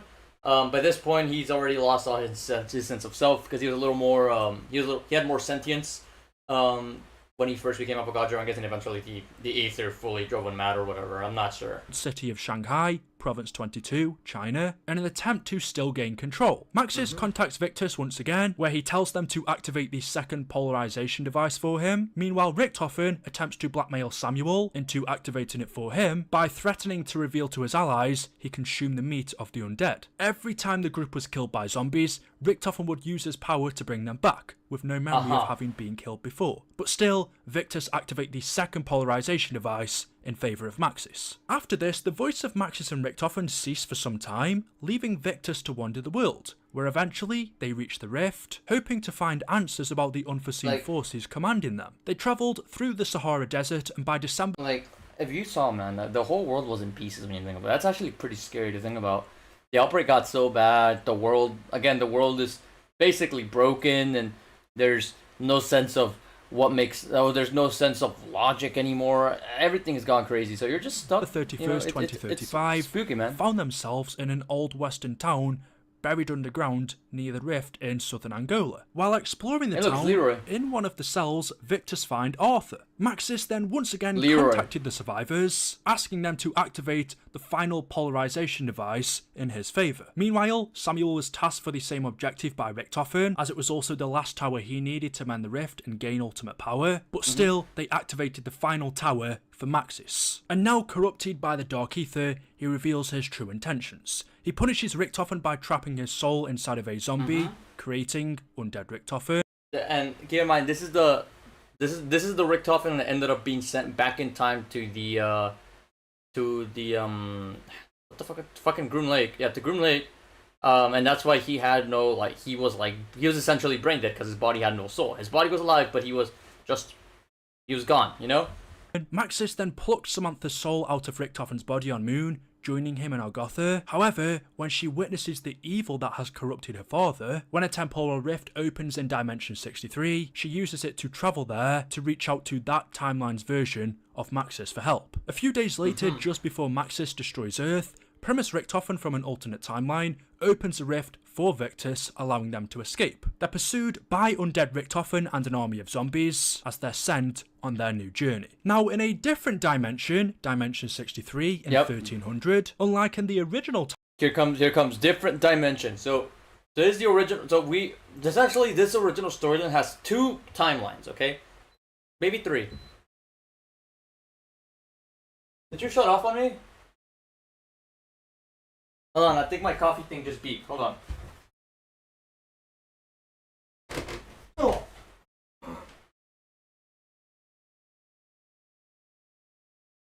I'm not having any more coffee. It's already 1:30 anyways.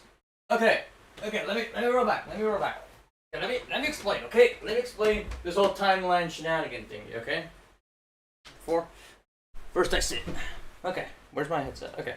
So, what's the word? So, there's 2 timelines in the original one. We'll call it, one is the Ultimus timeline, and the other one is the Primus timeline. We're gonna get into the Primus timeline here shortly, but the Ultimus timeline is essentially what kickstarts the events of the Primus timeline. Because there are 2 different events, but again, one of them has to start first. And Samantha travels to the Primus timeline, Dimension 63, in order to basically enlist help. So we're gonna get started on that timeline. Pablo Marinus begins documenting the Great War, including everything he learned about the Keepers, the Apothicons, and Element 115. Regarding Element 115's power, he noted that a site in northern France contains massive deposits of the element. After the Great War ends, in northern France, a tomb is constructed to honour the fallen soldiers of the Great War. Within it, statues of Primus are constructed to symbolise the hope that if one day a great evil falls upon mankind, they may return. Several centuries later, Dr. Ludwig Maxis, along with Dr. This is my favorite map, by the way. who would later be known as Primus Richthofen, joined Group 935. Having lost his parents at Now, considering that they had the documentation of the Great War, or proper documentation of the Great War, essentially Group 935 is started earlier, so some events happen differently, and we'll see a young here. age, Richthofen comes to view Maxis as a father figure. In 1914, Primus Richthofen is visited by another version of himself who hands him 2 blood vials and explains This is from the comics, he would by the need way. this blood, and when the time comes, it would protect him. The other version of Primus Richthofen then leaves through a rift. A couple years later, in 1916, Group 935 discovered the journal of Pablo Marinus. Using information gathered from the journal, Group 935 begin work at a dig site in northern France, where they discover a series of underground tombs. They struggled to gain access to the tomb's main chamber until the entrance unexpectedly opened after soldiers started listening to a recording of La Source Noire. This was when the camp's exposure to Element 115 began. In 1917, using information from Pablo's journal and the tomb's main chamber, Maxis draws schematics for the creation of 4 elemental staffs. He instructs Richthofen to begin their construction. Now, keep in mind, this is because the original 4 staffs were lost. The gems still existed within the ether, they didn't know where, but the 4 original staffs, or I guess you could say, yeah, the staffs that essentially siphoned and fired the power of whatever gem it was, elemental shard or whatever the fuck it was. Those things were lost, so they basically.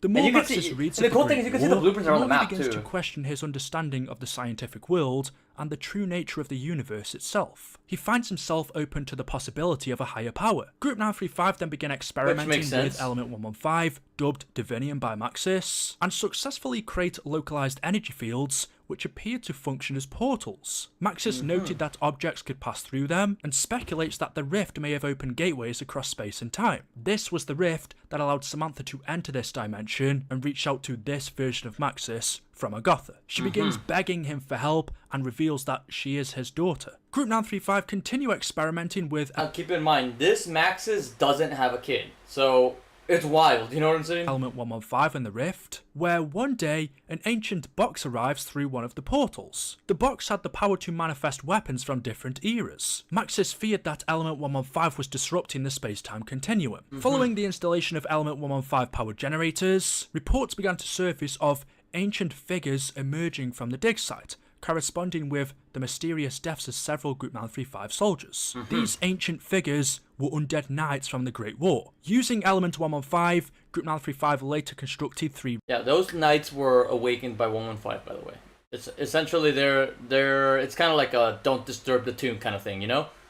robots called Freya, Odin and Thor. And These not long three after, fuckers, Primus man. Richthofen noted that despite Group 935's progress at the dig site, he was troubled by Maxis's growing obsession with Pablo's diary. At this point, Primus, Dempsey, Taki and Look at 'em. Nikolai were dispatched Look at by 'em. their countries to gather intel and investigate Group 935. Now they're not. I'm pretty sure they're sent as spies, if I remember correctly.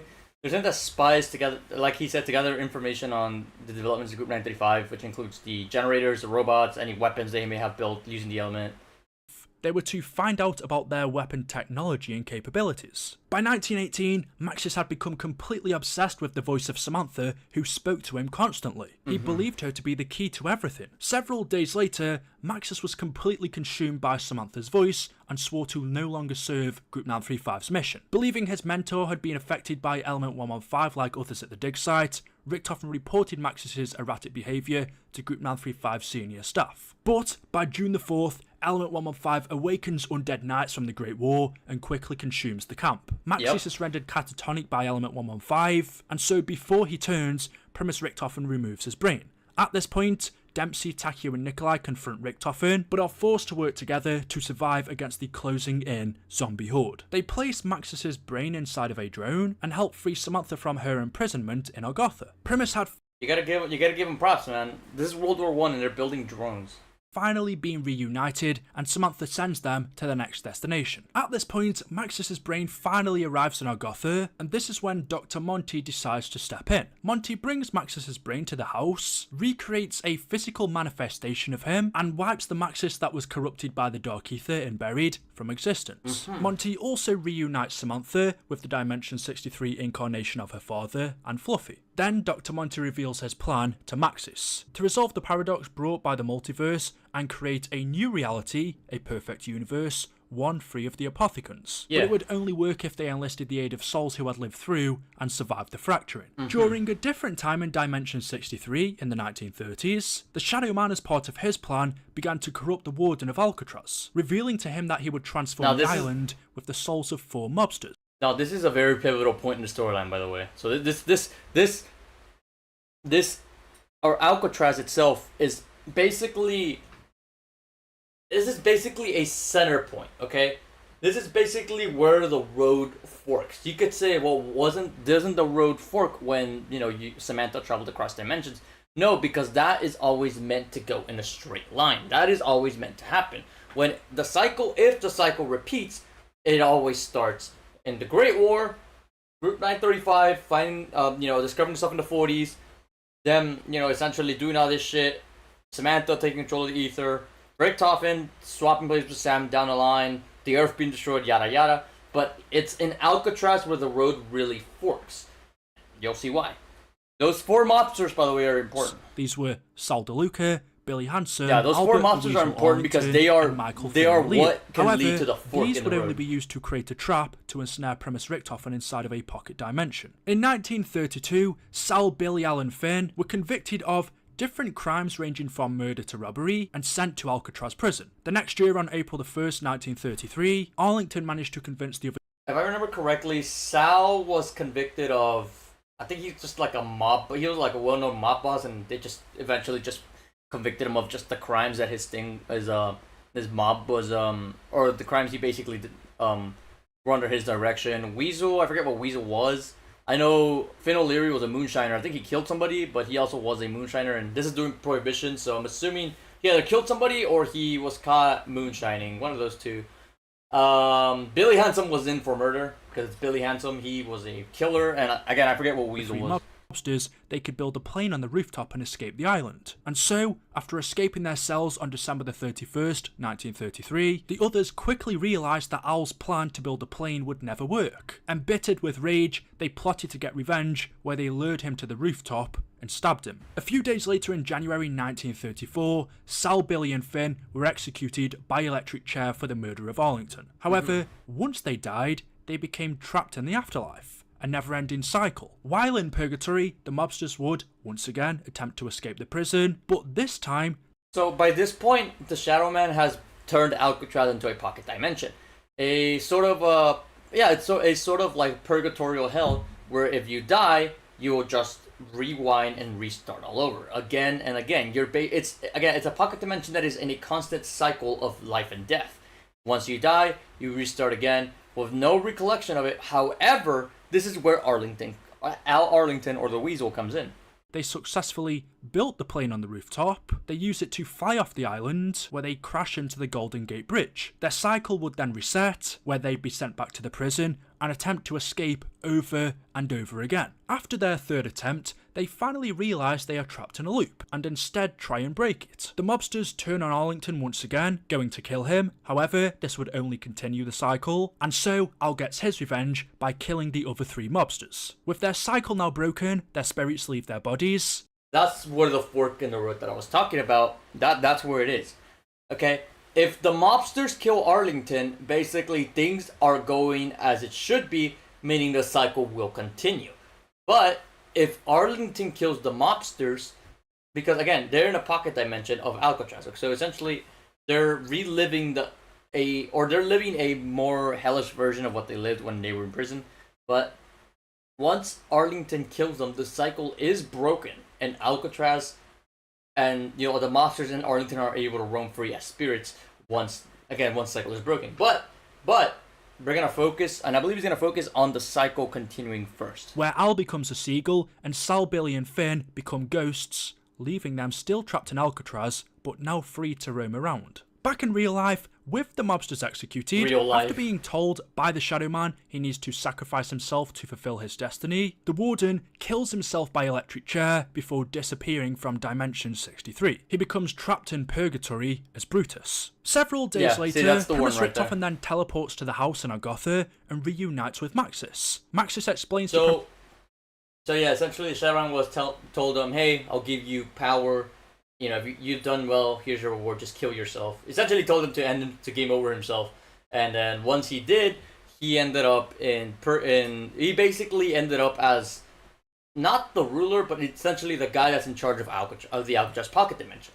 Which is why he Richtofen the plan to secure the Chronorium and locate the summoning key, and warned him that the test subjects must never be allowed to awaken. While inside the house, Primus Richtofen rediscovers his connection with Samuel Stuhlinger and decides to use Victus to acquire the Chronorium. Primus Richtofen then travels back to Dimension 63 in 1914, where he contacts members of the Illuminati and enlists them to help him build a laboratory beneath Alcatraz. Several days later, he meets with Stanley Ferguson, a prison guard at Alcatraz, and convinces him to assist with the Illuminati's construction of the Alcatraz laboratory. Having overseen the construction of the lab, Richtofen then returns to the house in Agatha and begins to communicate with Stuhlinger from the original timeline in Buried, where he opens up a rift allowing Victus to escape before Maxis destroys the Earth. Primus Richtofen then also instructs Zombie Richtofen to follow Victus on their new journey. Together, they travel to a variety of locations in order to retrieve the Chronorium. So keep in mind, that Zombie Richtofen is the original Richtofen, so he's the one that basically, that zombie has the soul of the Richtofen that got captured by the US, if you remember earlier in the video. Where eventually they arrive at Zero Base, a facility created by an alternate version of Maxis in the empty Earth. In order to access the base, the Victus crew first need to give blood samples, and so that's what they did. They then went into the facility, retrieved the Chronorium, and headed back to meet with Primus Richtofen. It was also at this point Zombie Richtofen was instructed to retrieve the blood samples that Victus gave. When Primus Richtofen returned to his Alcatraz laboratory in 1941, he met with Victus where they handed over the Chronorium. Upon reading it, Primus Richtofen discovered numerous timelines documenting their fates and learned about the blood vials. He would later write on the page, "I know what I must do." He then left the lab, collected the Victus blood samples from undead Richtofen in the empty Earth. After this, Zombie Richtofen then used a rift to teleport to Groom Lake in 1963, where he infiltrated Hangar 4 where Ultimus was being kept. He touched Ultimus Richtofen's unresponsive body, transferring him his soul, in which... So here's the thing, how would you infiltrate if you're a zombie? Zombie Richtofen then turned to ash. Primus Richtofen then went and retrieved the blood samples from Sal DeLuca and Finn O'Leary from 1934, and then travelled back to 1914 Origins to give them to his younger self. You see, this is a constant cycle, So I'm assuming this one is the timeline where the mobsters in the pocket dimension kill Arlington. So essentially the cycle just continues and stuff is just happening Like again, Primus Richtofen just doing stuff according to the cycle.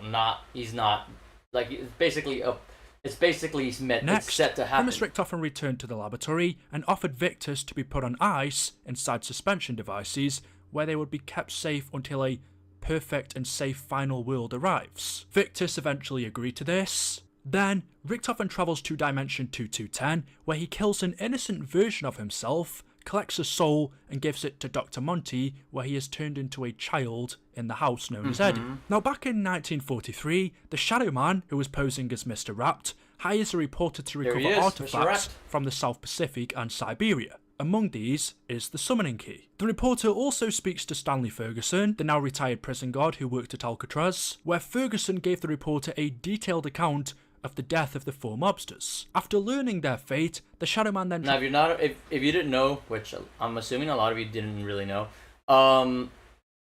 you can hear the detailings of this, you can hear, like, Stanley Ferguson detailing this to the reporter in Mob of the Dead. When you're doing the Easter egg, there's audio logs you have to pick up towards the very end. And each audio log basically details the events leading to the execution of the monster. Travels back in time to the 1930s, where he begins to manipulate the Warden of Alcatraz. The next year, as requested by the Shadow Man, the reporter arrives in Morgue City, where he is told to track down Floyd Campbell, Jessica Rose, Nero Blackstone, and Jackie Vincent. After gathering enough information, the reporter sends a telegram providing their details, where the Shadow Man then influences the crew of Campbell, Rose, Blackstone, and Vincent into killing someone they know. Aware of the Shadow Man's actions, Monty writes a letter to the reporter warning him not to give the summoning key to anyone, and on April the 21st, 1944, Primus Richtofen arrives in Morgue City, where he learned that the reporter had the summoning key, and so he confronted him. The reporter then begins to wave Monty's letter to Richtofen, ordering him to stay away, before he attacks him, and in self-defense, Primus Richtofen kills the reporter, but was still unable to retrieve the artifact, as the crate the summoning key was locked in was sealed by ancient magic. A few days later, after being manipulated by the Shadow Man, Floyd, Jessica, Nero, and Jack awaken in a twisted version of Morgue City. The Shadow Man tricks them into the Shadow Man and trapping people in like twisted pocket performing dimensions. Rituals which give the Apothecans access to Dimension 63. After realising what the Shadow Man had done and that he was evil, the 4 then work along with the Keepers to defeat him, eventually trapping his soul inside of the summoning key. Suddenly, Primus Richtofen steps through a rift, steals the summoning key, and thanks the 4 for their efforts before leaving the dimension. The next day, the Apothecans destroy Dimension 63, also destroying the Shadows of Evil characters. So wait, so the Keepers just didn't do anything to stop these guys? They just let it I knew that dimension was destroyed, but I thought it was the Keepers that did it because Richtofen took the summoning key. That's wild. Back with the Primus crew, after travelling from Origins to hunt down different versions of Ultimus Richtofen, Dempsey, Takeo, and Nikolai eventually arrive at the Dries facility moments after Ultimus Richtofen teleported Maxis and Samantha. So okay, keep in mind, they're in the quote-unquote original timeline, okay? This is the original Ultimus timeline. This is where they're trying to, remember, they needed the souls of the other 4 to make sure they can create the perfect world, according to Monty. Now, what they don't know right now is that they already have Richtofen's soul. Richtofen claimed, as you heard, he claimed the soul of Eddie from Dimension 2210.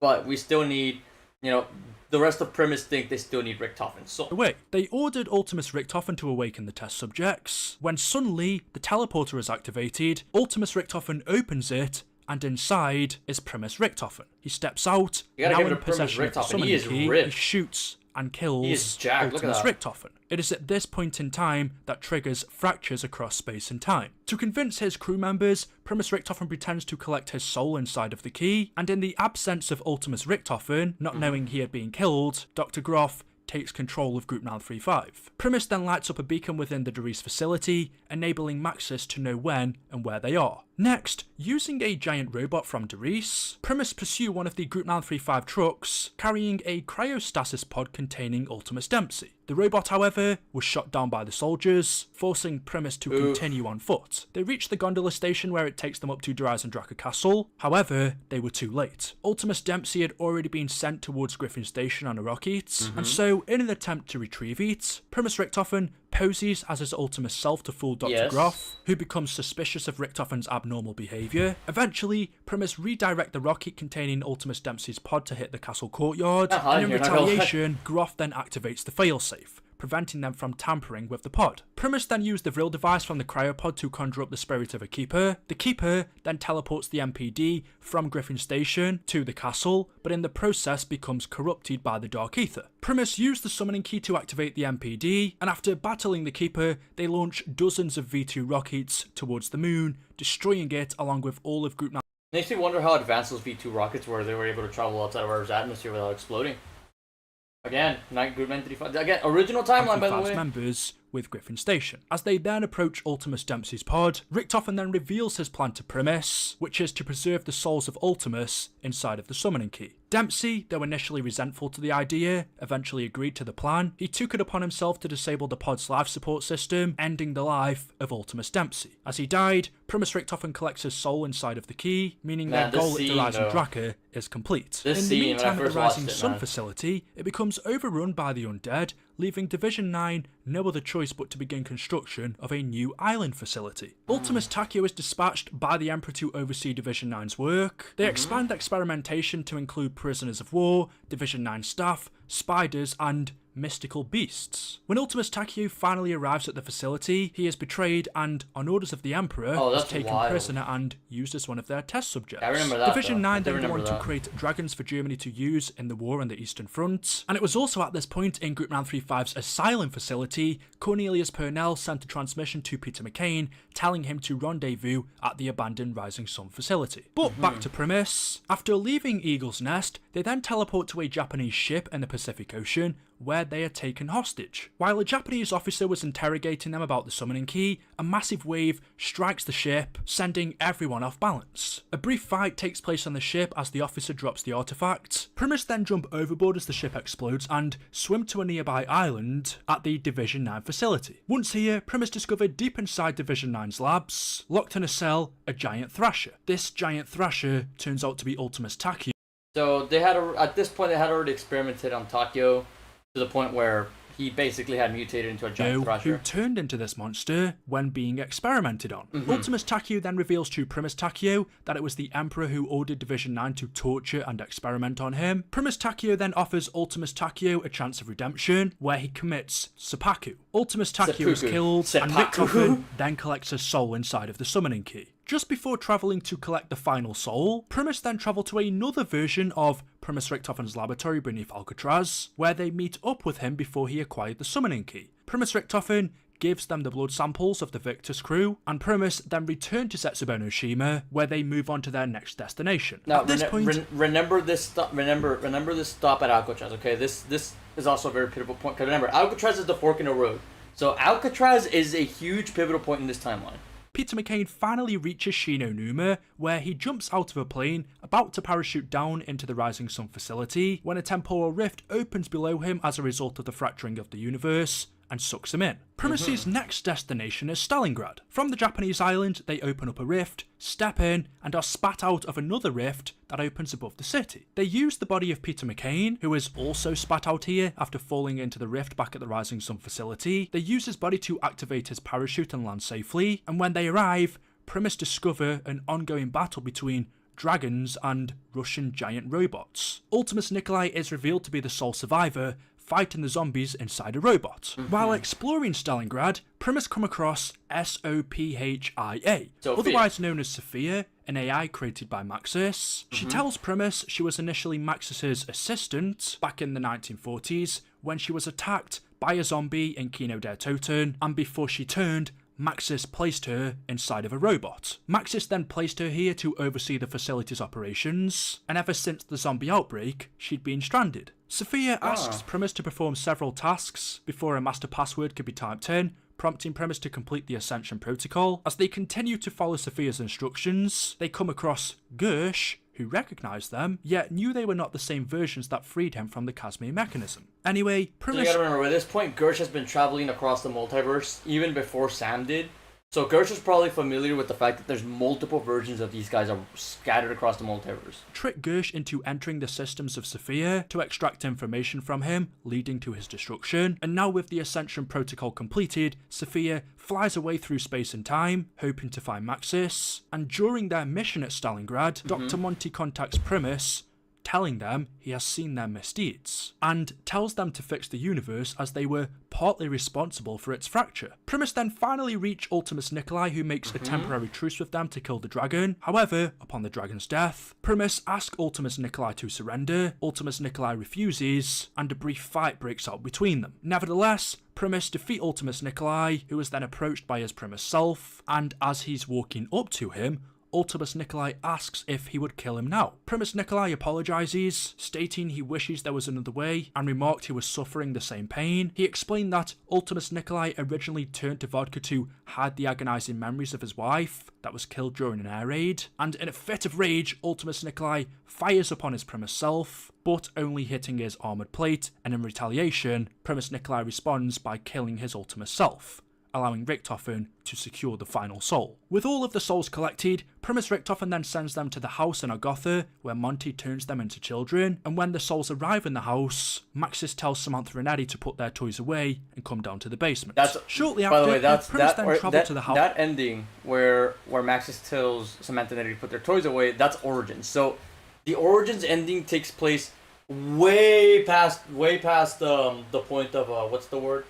Way past the point of the map that we play, which is really funny because the ending was considered really shitty. It's still a shitty ending. I'm not gonna pretend it's not a shitty ending, but the fact that the ending itself took place way longer, it took place after Gorod Krovi, is wild to me. In Argotha, where Primus Richtofen is reunited with Maxis. He hands over the summoning key and destroys the teleporter once and for all, and as a few hours pass, later that night, while asleep, Maxis begins hearing the voice of the Shadow Man begging for his help from within the summoning key. Maxis takes the artifact, releases the Shadow Man, in turn becoming trapped inside of the key himself, and once outside of the house, the Shadow Man opens a gateway for the Apothicans to enter Monty's perfect universe, fracturing and corrupting Argotha, revealing the Apothecan Sun. In order to save Monty's universe, Primus ends up fighting against the Shadow Man and the Apothicans. During the battle, Sophia arrives in Argotha, and using the summoning key and the Canorium, Primus finally defeats the Shadow Man. Dr. Maxis, who is inside of the summoning key, along with Sophia, then plunge themselves into the Apothecan Sun, banishing the Apothicans and sacrificing themselves to save Monty's perfect world. After the battle was over, Monty realises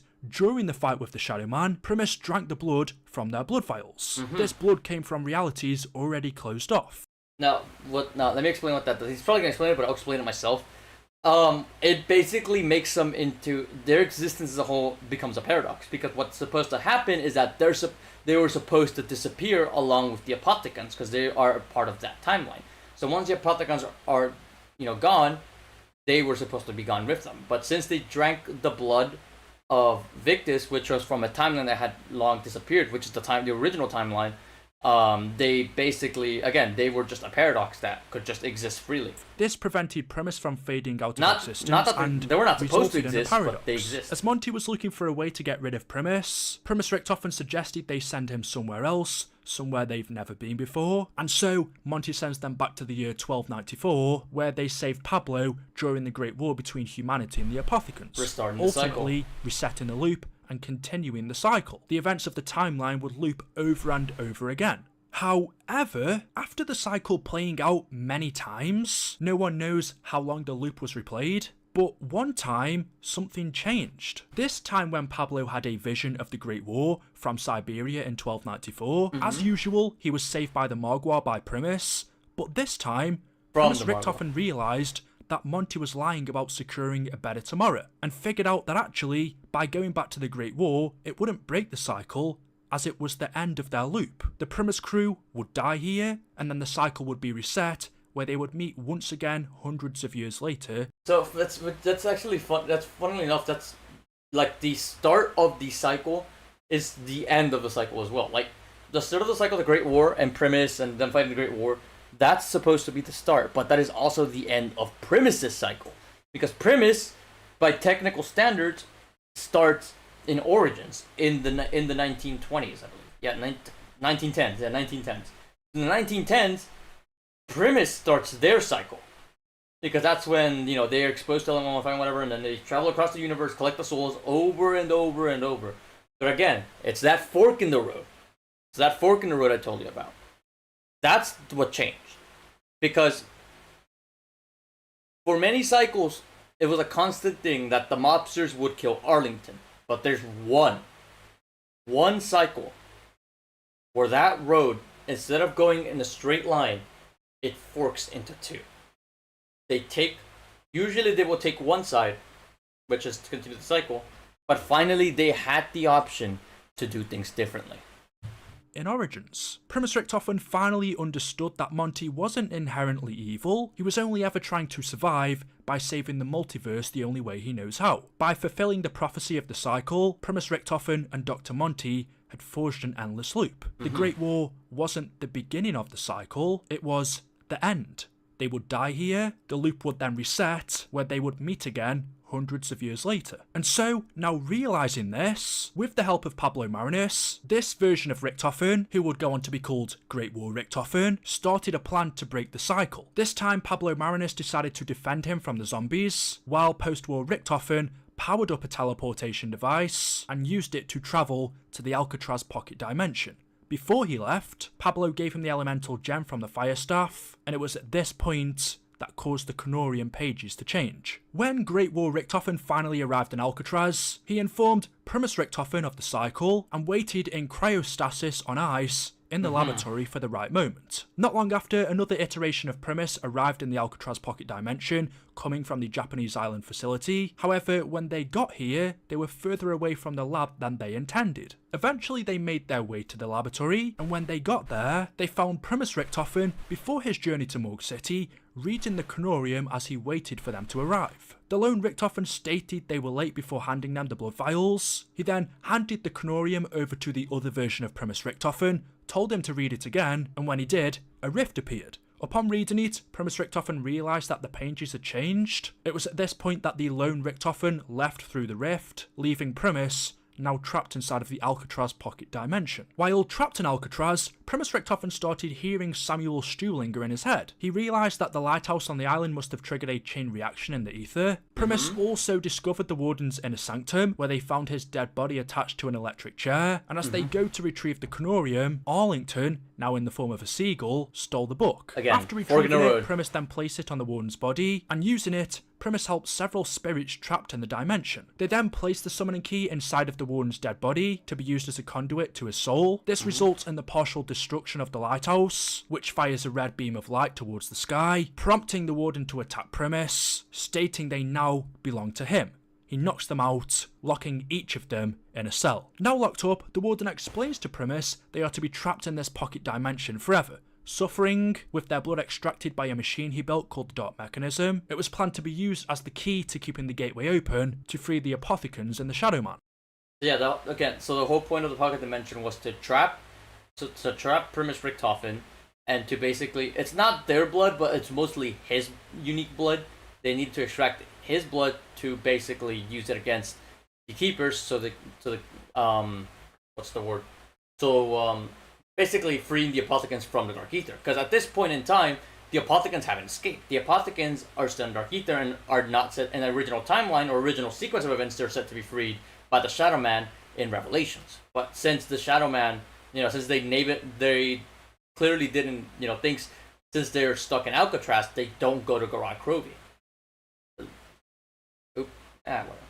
However, after the Warden left, Arlington arrives and helps Primus to escape their cells. As they're running back to the laboratory, the Warden stops them once again, but before he can do anything, the spirits of Sal, Billy and Finn restrain him and launch him into the sky. When Primus get back into the lab, they begin the thawing sequence for one of the cryopods. Primus then confront the Warden in front of the Dark Mechanism, and during the fight, Primus Richtofen steps onto the Dark Mechanism and gives his blood. In the meantime, the thawed out cryopod opens, revealing Great War Richtofen inside, holding the elemental gem. He then joins the fight and uses the gem to purge the evil from Alcatraz, killing the Warden and the zombies, freeing their spirits from the pocket dimension. At this point, Great War Richtofen reveals to Primus Nikolai that the future has changed. He hands him the Canorium, telling him to read it. Now, you may wonder why he gave it to Nikolai, not anyone else. It's because, again, in this sequence of events, in this forked timeline,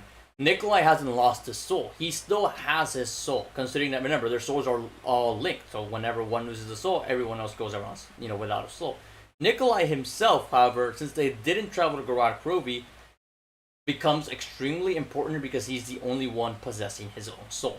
Explains to Primus Nikolai that he must keep his soul in order to defeat Dr. Monty. Great War Richtofen then walks up to Primus Richtofen, who was on the Dark Mechanism, and tells him that the cycle is now broken, and that their insurance policies, the blood vials, are no longer needed. He then grabs the summoning key, joins Primus, who smashed their blood vials on the floor, before stepping through the portals, leaving Primus Richtofen to die in the pocket dimension. After leaving Alcatraz, Primus Nikolai, now leading the crew, teleport to Hangar 4 at Groom Lake, along with Dempsey, Takio, and another version of Primus Richtofen in 1963, where they meet up with their Ultimus selves. Primus Nikolai reveals to them that there is a water fight, the Great War. With Ultimus and Primus now teamed up, they teleport away from the hangar. Primus and Ultimus then arrive at Camp Edward, Nevada, on October the 13th, 2025. They reactivate the facility and its AI system, Rushmore, where Nikolai reveals to the crew that he is here to collect the elemental shard. He needs it for the next step of their journey. But since the shard was locked inside of the APD, Rushmore first needed to test the characters, so he knew he could trust them in order to give them access to it. During their exploration, they find Peter McCain trapped inside of the ADM robot. With the help of Rushmore, which deemed Peter as someone very important to humanity's future, Primus and Ultimus free Peter's soul by putting him inside of an elemental orb, in which he then flies away, and now having gained Rushmore's trust, Primus and Ultimus open the pyramid. When they do, inside, they discover Cornelius Purnell, who was transformed by the shard into the entity called Avogadro. With the release of Avogadro, a nuke was detonated above the facility that was supposed to kill him, but was ineffective, and after a short battle, Ultimus and Primus managed to contain him back inside of the APD, long enough for Rushmore to transfer him to the Hanford site. After the characters retrieve the elemental shard, Maxis then contacts them, saying it's too late. Dr. Monty had figured out the cycle had been broken, and so Maxis quickly teleports Samantha and Eddie away from the house before being eaten alive by Dr. Monty. When Samantha and Eddie arrive at Camp Edward, she unleashes her fury, causing tremendous damage. I don't know if by this point Dr. Monty had been corrupted by the Dark Ether. I don't think he ever was, though. That's kind of the part that's always intriguing me. To the camp. Oop. No, I don't want to go back to Stalingrad. No. The nation is Stalingrad. No, I don't want to go back to Stalingrad. No. I gotta go all the way back. Okay. I'm a little ahead. I'm getting a little ahead of myself. Okay. Was ineffective. And yeah, it's somewhere here. Yeah, it's somewhere there. I keep doing them, huh? Before being eaten alive by Dr. Monty. When Samantha and Eddie arrive at Camp Edward, she unleashes her fury, causing tremendous damage to the camp, before stating to Eddie that they would fight the Great War, kill Dr. Monty, and burn the house to the ground. After their journey in Camp Edward, Primus and Ultimus, accompanied by Samantha and Eddie, then settle down in a forest. They proceed to celebrate their future victory around the campfire, drinking and eating. Primus Nikolai explains to them the Great War, the Apothecans, the Keepers, the Dark Ether, the Shadow Man, and Monty are just legend and tales from the Canorium. He reveals both the Shadow Man and Monty became corrupted by the Dark Ether, one from his own ambition, and the other desperately trying to save his friend. He also reveals that the greatest war was the one they fought against themselves. So, essentially, and I don't know if you all noticed, because the Great War has already been brought up twice, but the Great War really doesn't mean anything. Like, the Great War itself is an ending point to the repeating cycle. So in order to break the cycle, the Great War absolutely cannot happen, because it's meaningless. You know, you win the war, right? But the war itself leads with the Apothecans hiding the pyramid on the moon, which leads to humanity discovering 115, which leads to the timelines being broken. It leads to Richtofen taking over, Maxis basically dooming the Earth, Samantha traveling to the next dimension. It leads to all of that. So the Great War itself is meaningless. And a lot of people, and here's the thing, a lot of people were mad we didn't get a Great War map. But the thing about it is that the map itself within the lore, and the war itself within the lore, really just doesn't mean anything. It would have been a cool set piece for sure, but at the end of the day, the war itself was a part of the cycle. So it wouldn't make sense to bring back something that's part of the cycle when the cycle is being broken. The Great War itself, like I said, really is meaningless in the timeline to progress further. And as they keep celebrating into the night, Primus Nikolai tells them to think about what they desire. unbeknownst to them, Primus Nikolai had poisoned their drinks. Both the Primus and Ultimus characters die, besides from Primus Nikolai. However, Ultimus Richthofen comes back to life as Zombie Richthofen. Richthofen then releases Victus from their cryogenic pods back in Alcatraz, opening up a rift for them, allowing them to escape. He tells Stuhlinger he is needed to defeat Dr. Monty. Victus are sent to the abandoned Group 935 Siberian facility, where they are told to build the Argothan device. In the facility, they encounter Pablo Marinos, who has been living in the lighthouse since 1945, where Pablo tells Victus he can build the Argothan device for them. Victus recover the Vril vessel from inside of the facility, as well as the Apothecan blood, which was stranded on the Ascension Group ship. They also retrieve the elemental shard sent to them by Primus Nikolai, and give all three of these items to Pablo. As they activate the Argothan device, it begins to evolve, affecting all of the elements like I said, very important. area. Primus Nikolai then tasks Victus to protect the device until it reaches its final state, and once charged, they return it to Pablo, where he uses it to create a portal to go to the Great War and help Primus Richthofen break the cycle. Victus then retrieve the device and send it back to Primus Nikolai, and now with the Argothan device in his what Pablo didn't know is that the cycle itself, or at least the end of the broken cycle, had already. I mean, he was already living in it. He just didn't know it. He was just basically.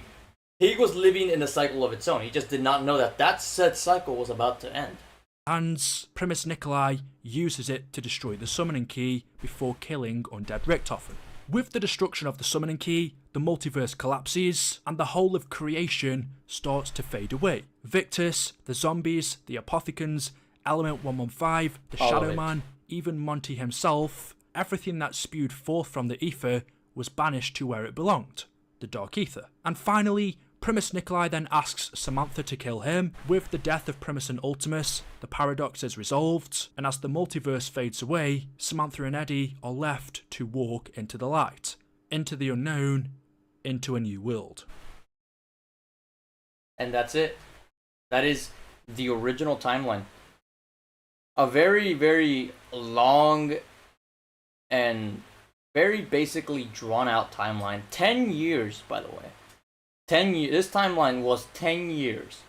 A lot of twists and turns, a lot of dimensional shenanigans. Now, a few things I do want to state is Samantha and Eddie traveled into our current timeline, so they're the only remnants of this original timeline. And with the end of Black Ops 6, Samantha is gone. So it's only Eddie, if the canon is to be believed. What's the word? But at the end of the day, it's like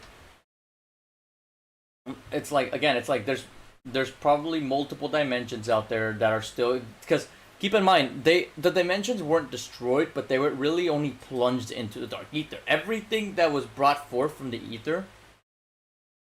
Let's play some.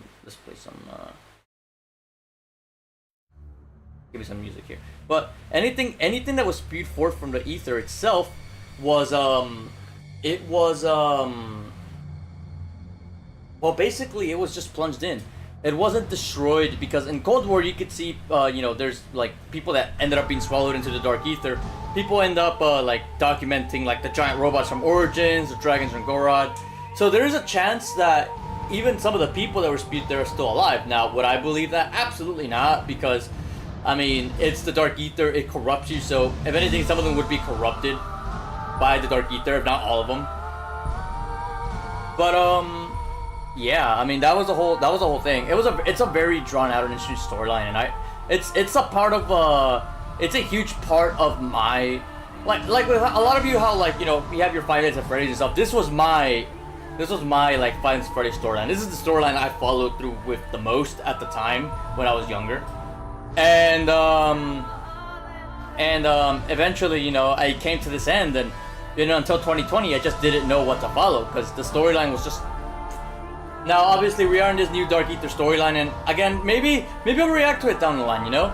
But, aside from that, I mean, that's pretty much it. Taking a chill corner. But, guys, I hope you enjoyed. I hope you found this storyline quite interesting, as much as I did when I was younger. Because this was quite something, you know.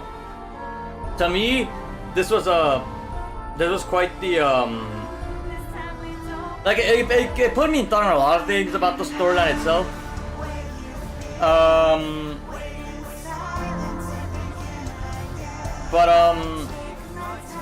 What's the word? But yeah, that's going to be enough from your boy, you know. Like I said, trip is next week. I don't know what we upload in a video, but there will be no stream next week. So, but that being said, thank you guys so much for watching. How do I say this, man? Do what you usually do. What you usually do.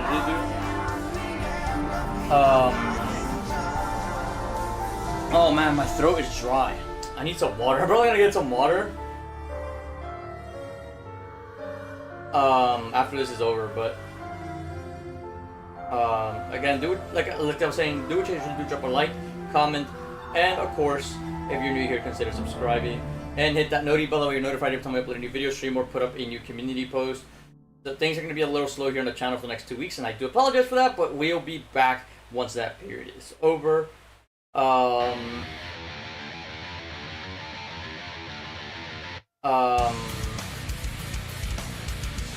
But yeah, man, I mean, storyline's over, and oh shit, hey Whis, didn't realize you were here, man. Then again, you're probably lurking, but you grew up with the storyline too. Yeah, I remember having discussions with you, man. I remember. But that's gonna be enough from me. Y'all take care, have a great rest of your week and a great start of your week. Stay mystic, and I'll see you guys hopefully soon. Peace out.